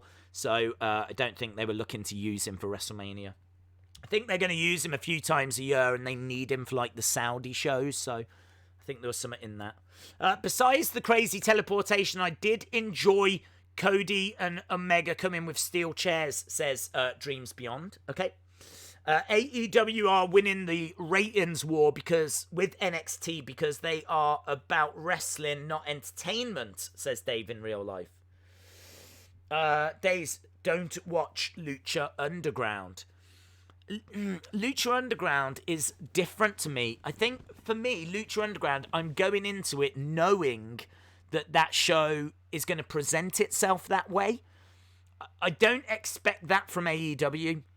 And maybe that's my fault. Maybe that's maybe I've just got the wrong end of the stick. But I was under the impression that AEW was all about win-loss records, was all about a more sporty feel, was more about characters, and we've had Dark Order. But what I gave credit to AEW about was the fact that they explained the Dark Order. You know, you had these creepers coming down. Well, they explained it. They explained it that these were losers that didn't have any friends, that just wanted to be part of Summer, and that's why they were recruited. And I gave them props for that because, you know, they explained what the creepers were all about and what the Dark Order was all about. I don't know how they're going to explain that teleportation thing. I think we're now at the point where you've just got to accept that. And as I said, that's not what I was under the impression AEW were looking to do. So, okay, whatever. In regards to Lucha Underground, I already know that they've got a lot of like mythology and all that kind of stuff. So I think I'd go into that with a different mindset. I've not seen enough to comment, and maybe I would watch it and I would struggle with that. But I actually want to check it out and give it a go and kind of see how I feel about Lucha Underground because, I don't know, it's always been a promotion that I've wanted to catch up with. And if I do get any spare time, it's definitely still on my to-do list. Gaming in Real Time says, how's the lockdown going? It's going all right, bud? It is going all right. I really want to hear from... Where is Lennox? Where is Lennox? That's what I want. I want Lennox. I want to hear from Lennox. Days, what does it mean with the Killer Cross vignette at the end? I think they're just teasing that there's big things coming, you know? It's like they're talking a lot about this being the...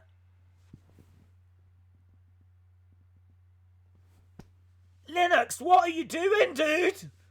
What are you doing?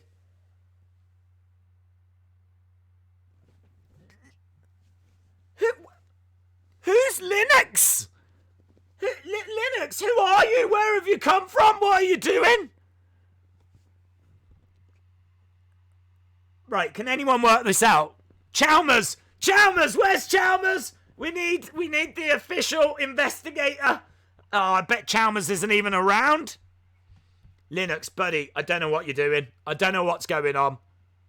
I'm loving the little rocket emoji. I'm gonna say, like, let's take a deep breath, Linux. Let's take a deep breath. Let's think about what we're doing, okay? Shout out to you, of course. That goes without saying. But let's all take a breath, okay? There's been a lot of craziness that's gone on at the end of AEW, right? Let's calm down. Linux is... I know, Sonny Wolf. I know that Linux is back. Imtiaz Day says, Days, you're freaking out. Right, Chalmers! Chalmers, get on this! Chalmers, we need the official detective as to what's going on here. I'm fully aware that Linux is back, everybody. Linux, obviously, thank you so much for the support. I really appreciate it. I still feel like mistakes have been made. I still feel like you might want to assess some of the decisions that you've made in the past 5 minutes. Just think them through, Linux. Just think them through. That's all I'm going to say. Just think them through. I do love that. I've never seen that. I mean, unsurprisingly, I've never seen this little fella before. But there's a little guy that's just whizzing all over the screen on a little rocket right now, which must be the little emoji thing that you can send over with such a generous donation. But shout out to you, dude. What I want to know about you, though. I want to know what's going on, and you're not putting any work. Don't send anything else. Just put a message in as to why are you doing this? What's happening? Who are you? Who are you, Linux? Have you been lurking in the background for a while? What is happening? Who is Linux? Who is Linux? Chalmers says, all right, Mr. Linux, what is your Twitter at?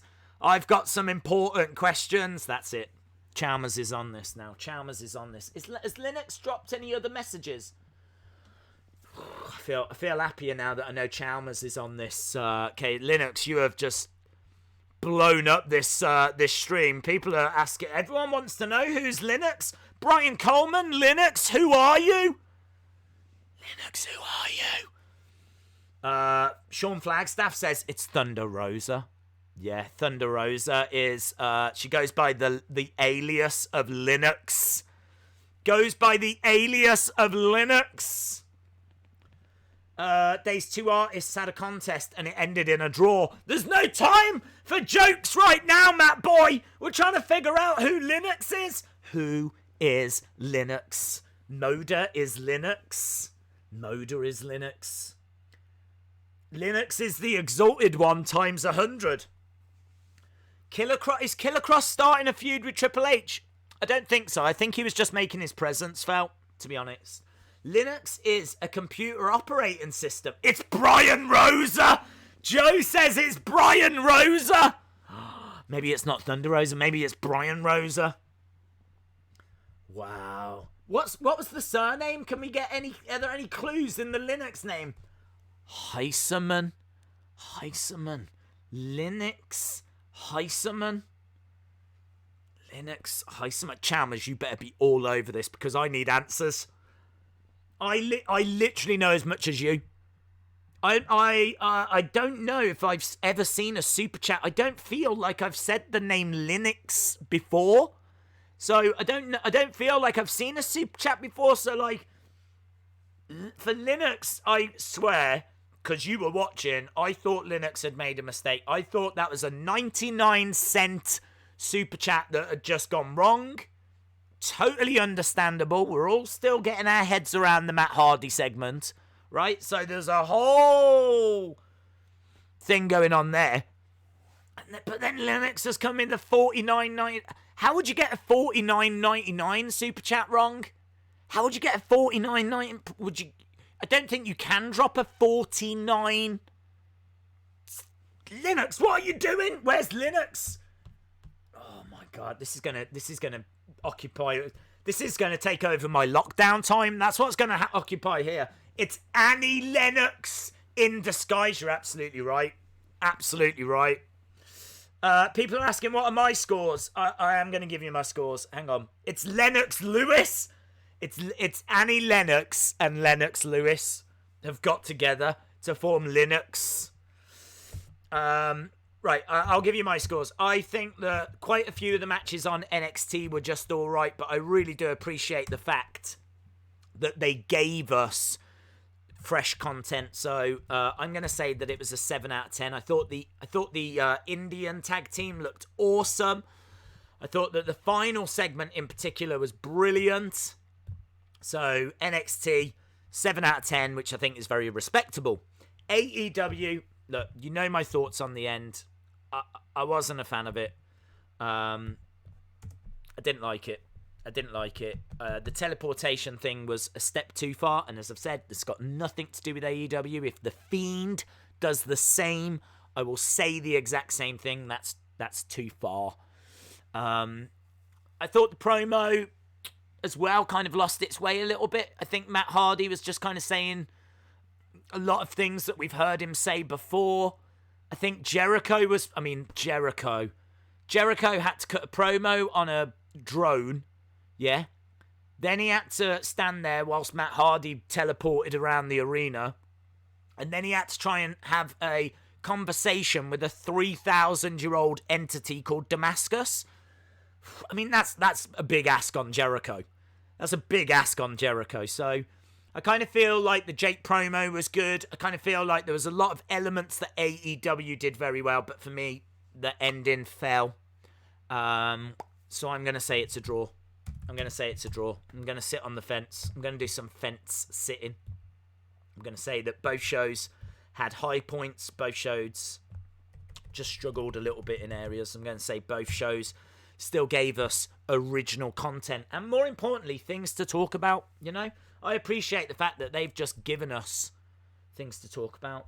Linux sent Otis the text. Maybe he meant for... Yeah, but Jaden, how do you make a mistake twice? How do you make a mistake twice? Like, did he mean $9.99 and $4.99? Maybe he meant to send like $15, but he accidentally hit a 9 at the end both times. I don't know. Maybe he did mean $4.99. I don't know. Days, it's the government paying you to stay home. Linux, you are a legend. I want to know more about you. Days, what if he's messing with you, making you think to find out his identity, and if you don't discover, he keeps dropping super chats? I don't want that. I never encourage that, do I? When do I ever encourage that? When do I ever sit here and encourage that kind of thing? I never do. I never encourage it from Rusty, but no one tells Rusty what to do. And clearly, like, we've got a whole new issue now with Linux that just lives in the shadows. We've got our own exalted one. Linux is the exalted one of our streams. And here's Rusty again. I just don't want it. You can deliver super chats for like 79 cents, I think. Just deliver 79 cents once. Linux is the UK Parliament sending Days a stimulus package. I tell you, if Linux turns out to be the Queen, I will be shocked. There's not going to be two ways about it. I will be shocked. We've got Linux. We've got the past half an hour has been absolutely insane. I don't know if I can get that point across. The past half an hour has been off the charts. We've had Matt Hardy teleportating around. We've had Jericho cutting a promo with a 3,000-year-old entity. Then we've had Linux, who we thought had made a mistake, but then he drops another potential mistake, and then he disappears. Like, Linux, where did you go, Linux? How can you... Who just arrives and drops super chats like that and then disappears? How does this happen? Send Vince a stimulus package. What if he sends some to Thunder Rosa? I don't know. Do I? I don't know.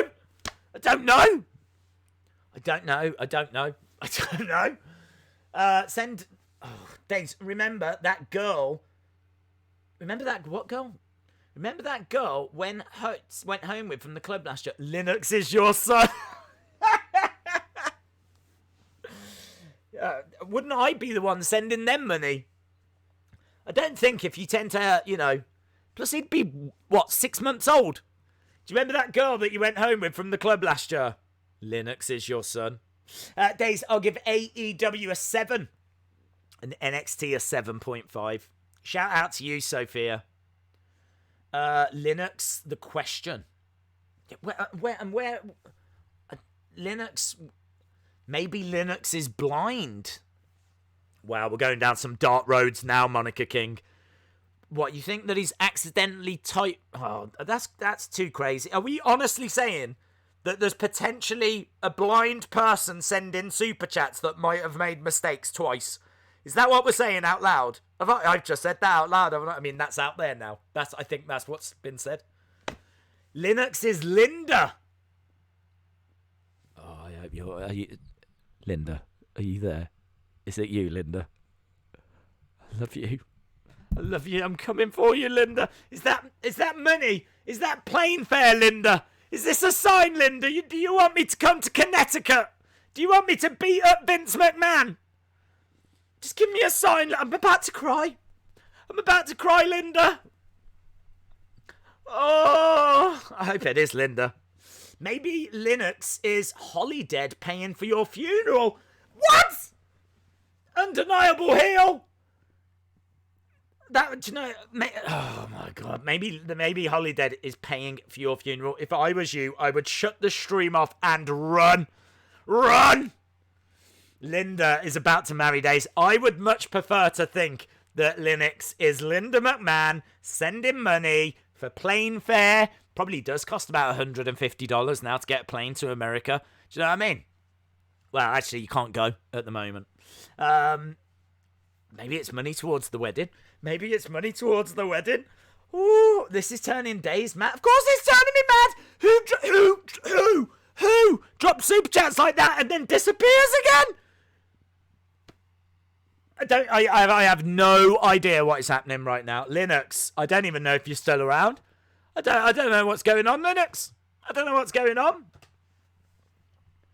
Linux is a pirate. I don't know what Linux is. I'd like to think it's Linda, but...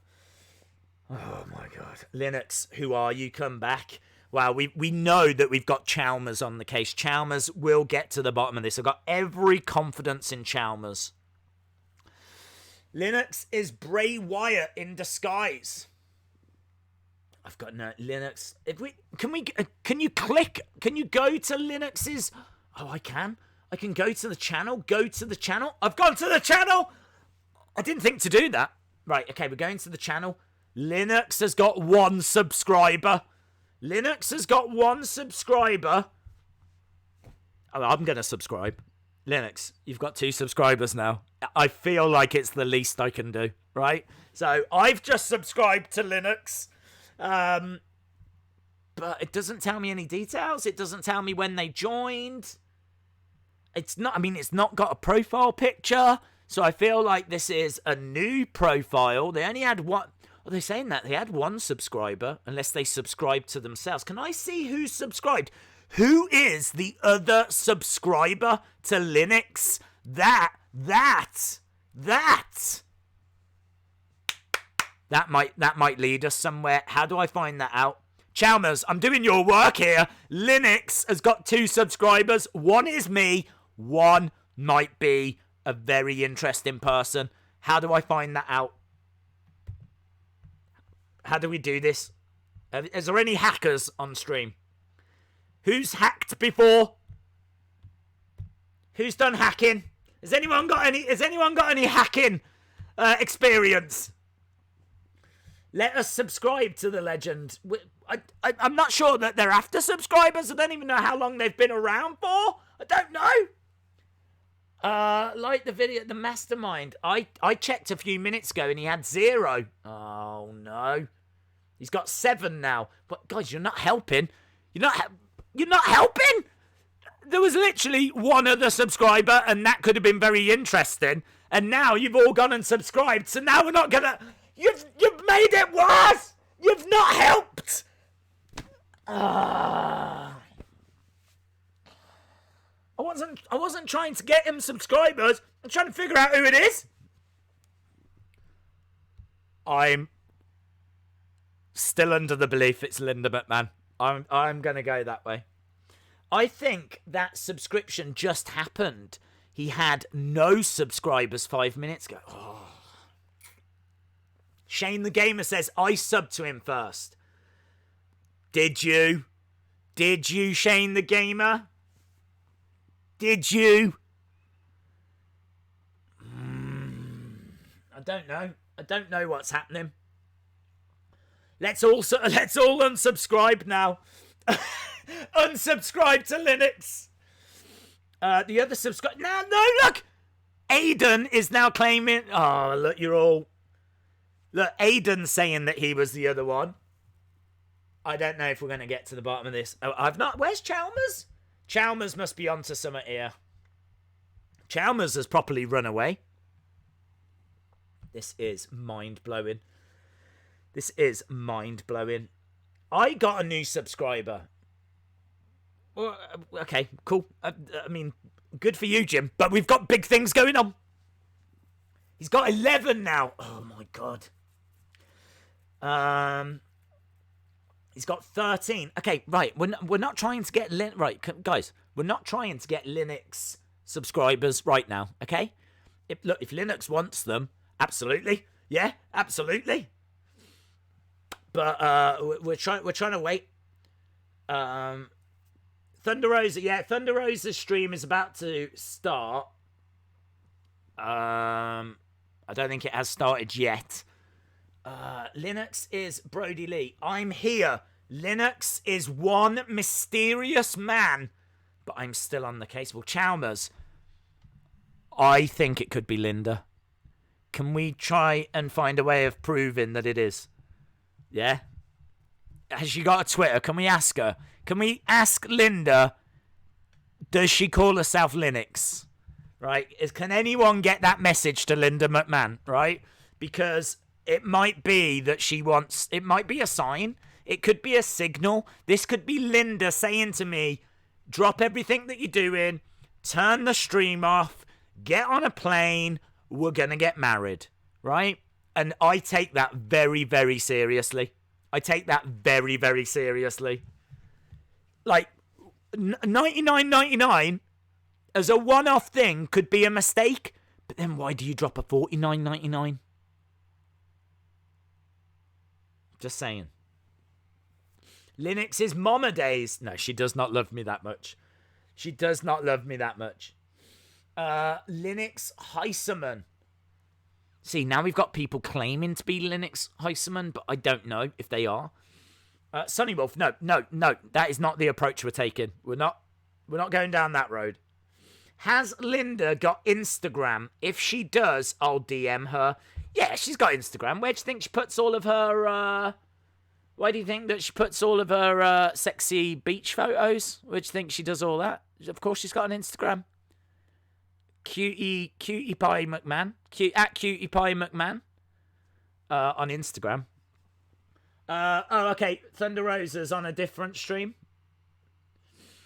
There you go. If you want to jump over to the Thunder Rosa stream, she is live. She always has issues with that. I should drop her a DM because I might know how to fix that, but I've got bigger problems right now. I have got bigger problems. Days, no one is comprehending. No. Linux, yes. We haven't actually asked, have we? We're sitting here going, who is Linux? But Linux might be there. Linux, please. Please, Linux. You're really upsetting us, Linux. And I don't think you want to do that. What are you? Just let me... Are you Linda? Just tell me yes or no. But say yes. Linux, are you there? I love you, Linux. Linux. Is your surname McMahon, Linux?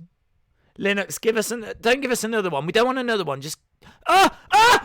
No. Hang on. Is that a real one? Is this a real... Who's Linux? Who's Linux Haberman? Who's Linux Haberman? It was wasn't Haberman before. It was Heiserman. You're not the same person. We've now... Oh, my God. We've got fake Linuxes. We've got fake Linuxes.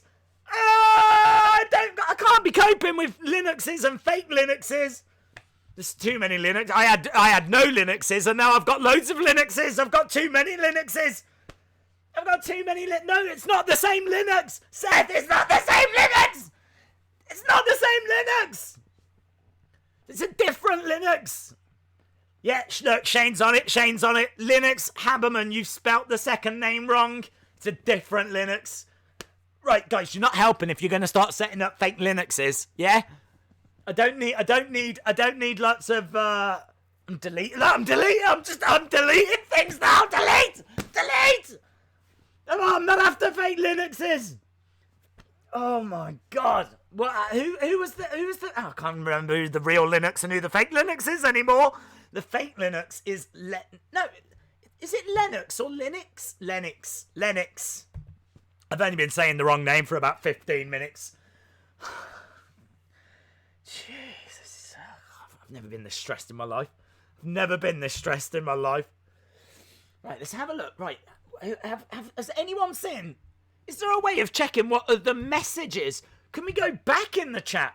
Was Lennox dropping little hints as we were building to what? I don't know. What is happening, Vinster? We're trying to find out an answer to one of the greatest mysteries of all time. Who is Lennox? Who is Lennox? Not Lennox Lewis or Annie Lennox. We know who they are. Yeah? Who is Lennox? Lennox Heiserman. Yes, Lennox Heiserman. Not Lennox Haberman or whoever it was. Don't know what is going down in Lennox Town. Lennox is Linda. This is... it's slowly driving him crazy. It is. Where have they gone? Are you there? Where are you? I've never felt so alone. Joe says he was never in the chat. Could you imagine if all of this is in my head? Could you imagine if I'm just sitting here talking about Lennox and nothing? There's never even been any super chats, and everyone's just like, "What is he on about? Change your Usenet. Do not do that. Okay, here we go. 2224L says Days. I searched Lennox Heiserman on Instagram. Clever. And it looks like he could be 7. Oh no. Well, if he is young. Okay. If he is, oh no. So we're saying that it might not be Linda. It might actually be a 7-year-old. Oh, I don't like it. Days, there was no super chat. Who's Linux? Linux is Vanguard 1, says Dreams Beyond. Days, you're not losing it. Thank you, Monica. I feel like I should be paying attention to Thunder Rosa. In fact, we definitely should. Because Brian Rosa might make an appearance, and that is absolutely what I live for. I live for 2 reasons now, and neither of them is wrestling. One is Brian Rosa. I live for that. And I live to find out who Linux is. More than likely, Linux has moved on to troll another live stream. Well, I mean, that's some crazy trolling, isn't it? I've never known trolling on that level before. What kind of a troll jumps in, drops $150 and goes again? What kind of troll drops in and goes, lol? He's 7. Is he 7? Is a rich 7-year-old? I need to get answers to this. Days, I guarantee you that I am not Linux. Okay. Days will lose his mind if Brian Rosa shows up. Yeah, I am. I'm waiting for Brian Rosa. It's the only reason I tune in to the streams, to be honest. Linux is a sex bot paying for your good sir. In fairness, we have promoted the sex bots quite a bit. I can afford a sex bot now that I've got $150. This 7-year-old hasn't got any fear of being grounded. He's probably in lock. That's true. He's grounded anyway, so he's like, I might as well make the most of this. Who can, like, seriously, who drops $150 and then just absolutely disappears? Just straight up vanishes? How does that, how does that happen? How does that happen? Take the money and run? I'm not going to take the money and run if it's a 7-year-old. I've been accused of many things, but stealing money from 7-year-olds is even, that's quite low down on my, even on my list of things that I could potentially do.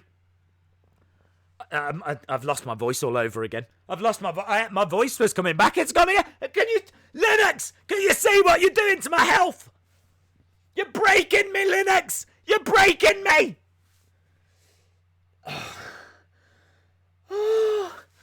Days, who's the tag team that... Who cares about the tag team? Who cares? It was Linux. Linux debuted. No, if you want to know about the tag team, there's a video on them. But do you know what I mean? Guy, if you want to jump over to the Thunder Rosa stream, jump over to the Thunder Rosa stream. Days, have you got something to tell? I ain't got no. What do you want me to tell you? Well, technically, it's stealing from the parents. You can quickly pop to the shops, yeah. Yeah. Imagine having money right now in a world where you can't go anywhere. There's nowhere to go. There's nothing you can do. The world is shut down. Maybe it's because money's not worth as much as it used to be, and now people are just trying to offload it. What? Oh my God! What if he's like a criminal and he's trying to launder money or something? What if I'm going to get done for, like, money laundering? I'm starting to panic now. I feel like I'm part of some kind of, like, cyber crime group. I'm going to get investigated. They're going to come after me. Who drops that kind of money and then disappears?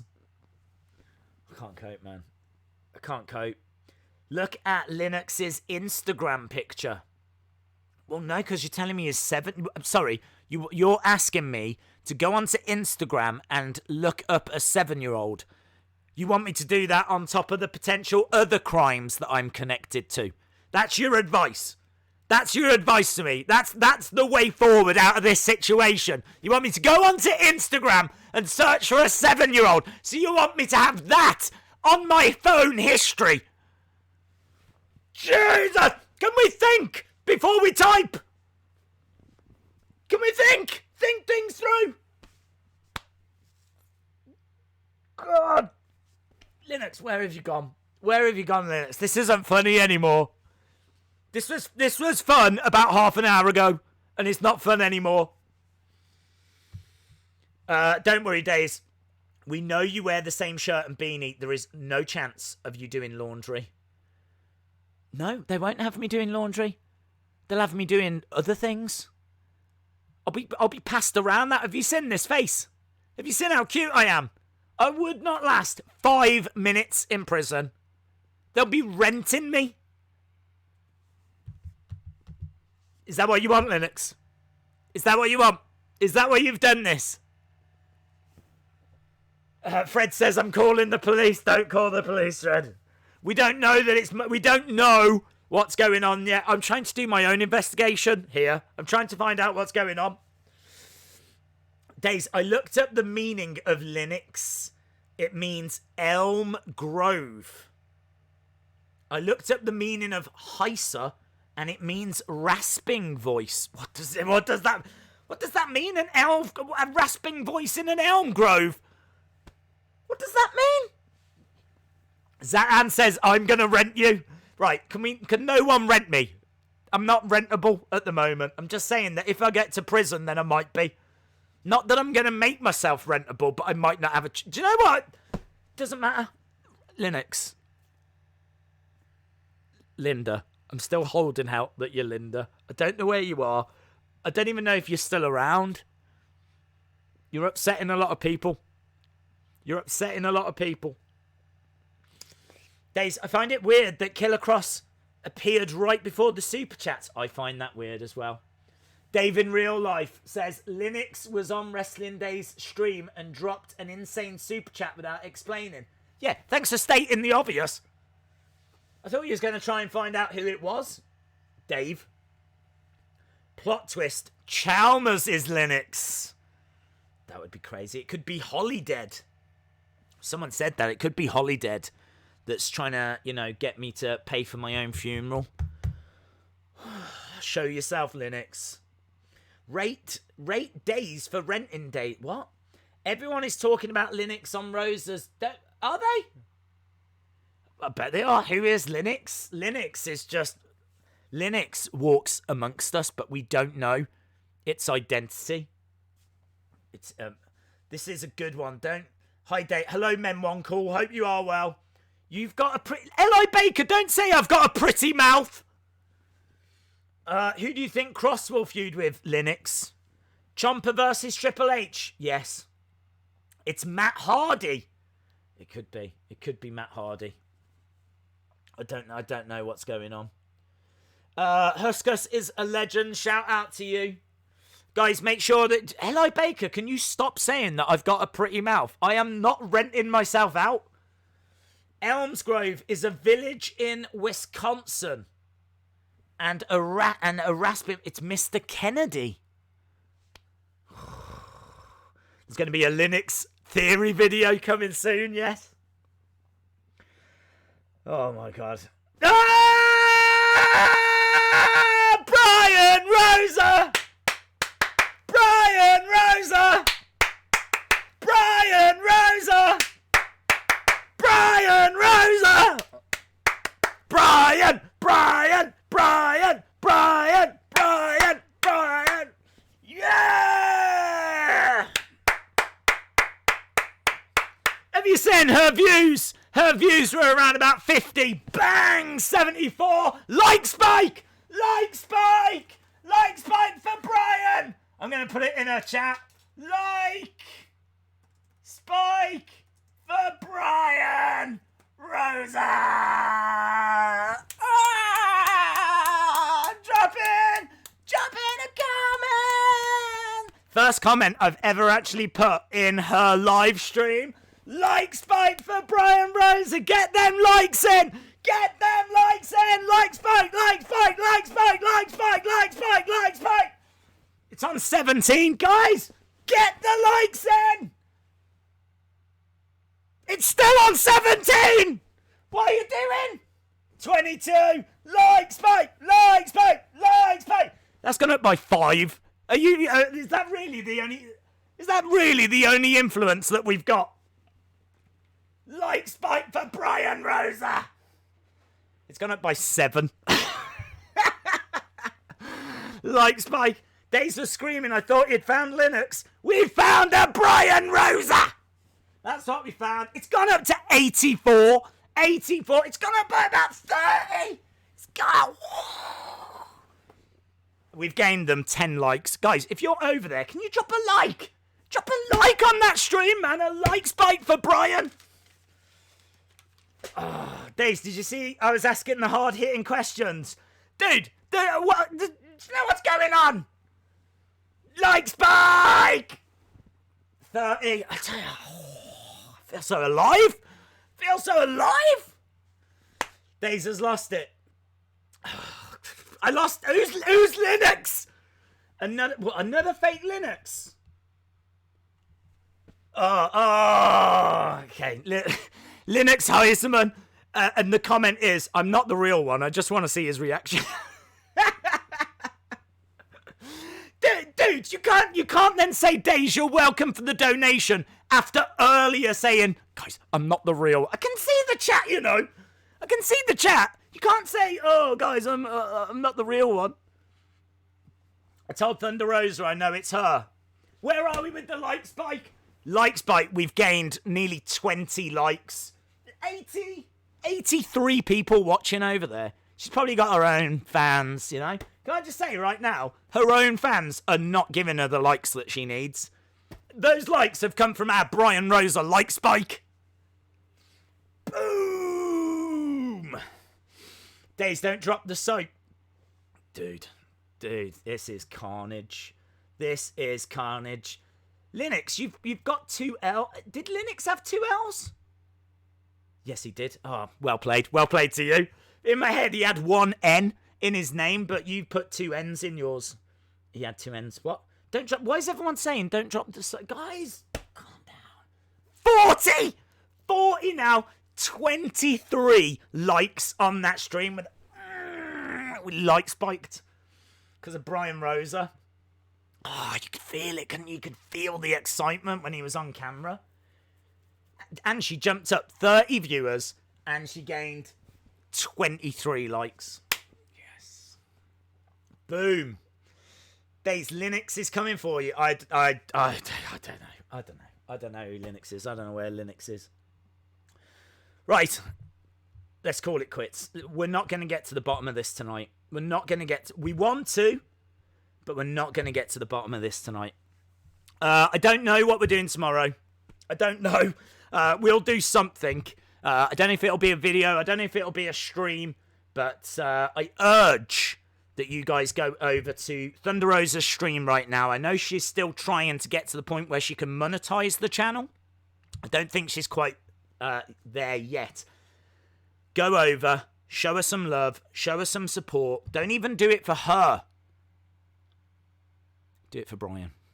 Do it for Brian Rosa. Do it for Lennox. Let's get them views. Let's get them likes. Yeah? It's all... Let's do it for Brian. Hussein says, I think he's 7. He follows The Rock. Perhaps he thinks I'm The Rock. Do you think he's come on here? Because I did do some working out on yesterday's stream. I was properly going at it as well. Maybe he's come on and thought, that's The Rock, that is. I'm going to leave him a little bit of money to show him how much I appreciate him. Just saying. It's a theory. It's not a correct theory, but it's definitely a theory. I'll be a witness. I can confirm you didn't commit any crime. Yes. Right. Linux. I feel like you went a long, long time ago. But thank you, obviously. And obviously take it back. I'm more than happy for you to take it back. If anything, I just want to know who you are. I just want answers. That's all I want. And I really want it to be Linda. That's all I want. Actually, that's what I want most. I want you to be Linda. Yeah. Guys, that's it. Thank you so much for watching. Please go and support Thunder Rosa's stream. Jump over there. Give her a like spike. Do it for Brian. And hopefully, I'll see you again next time. Bye for now.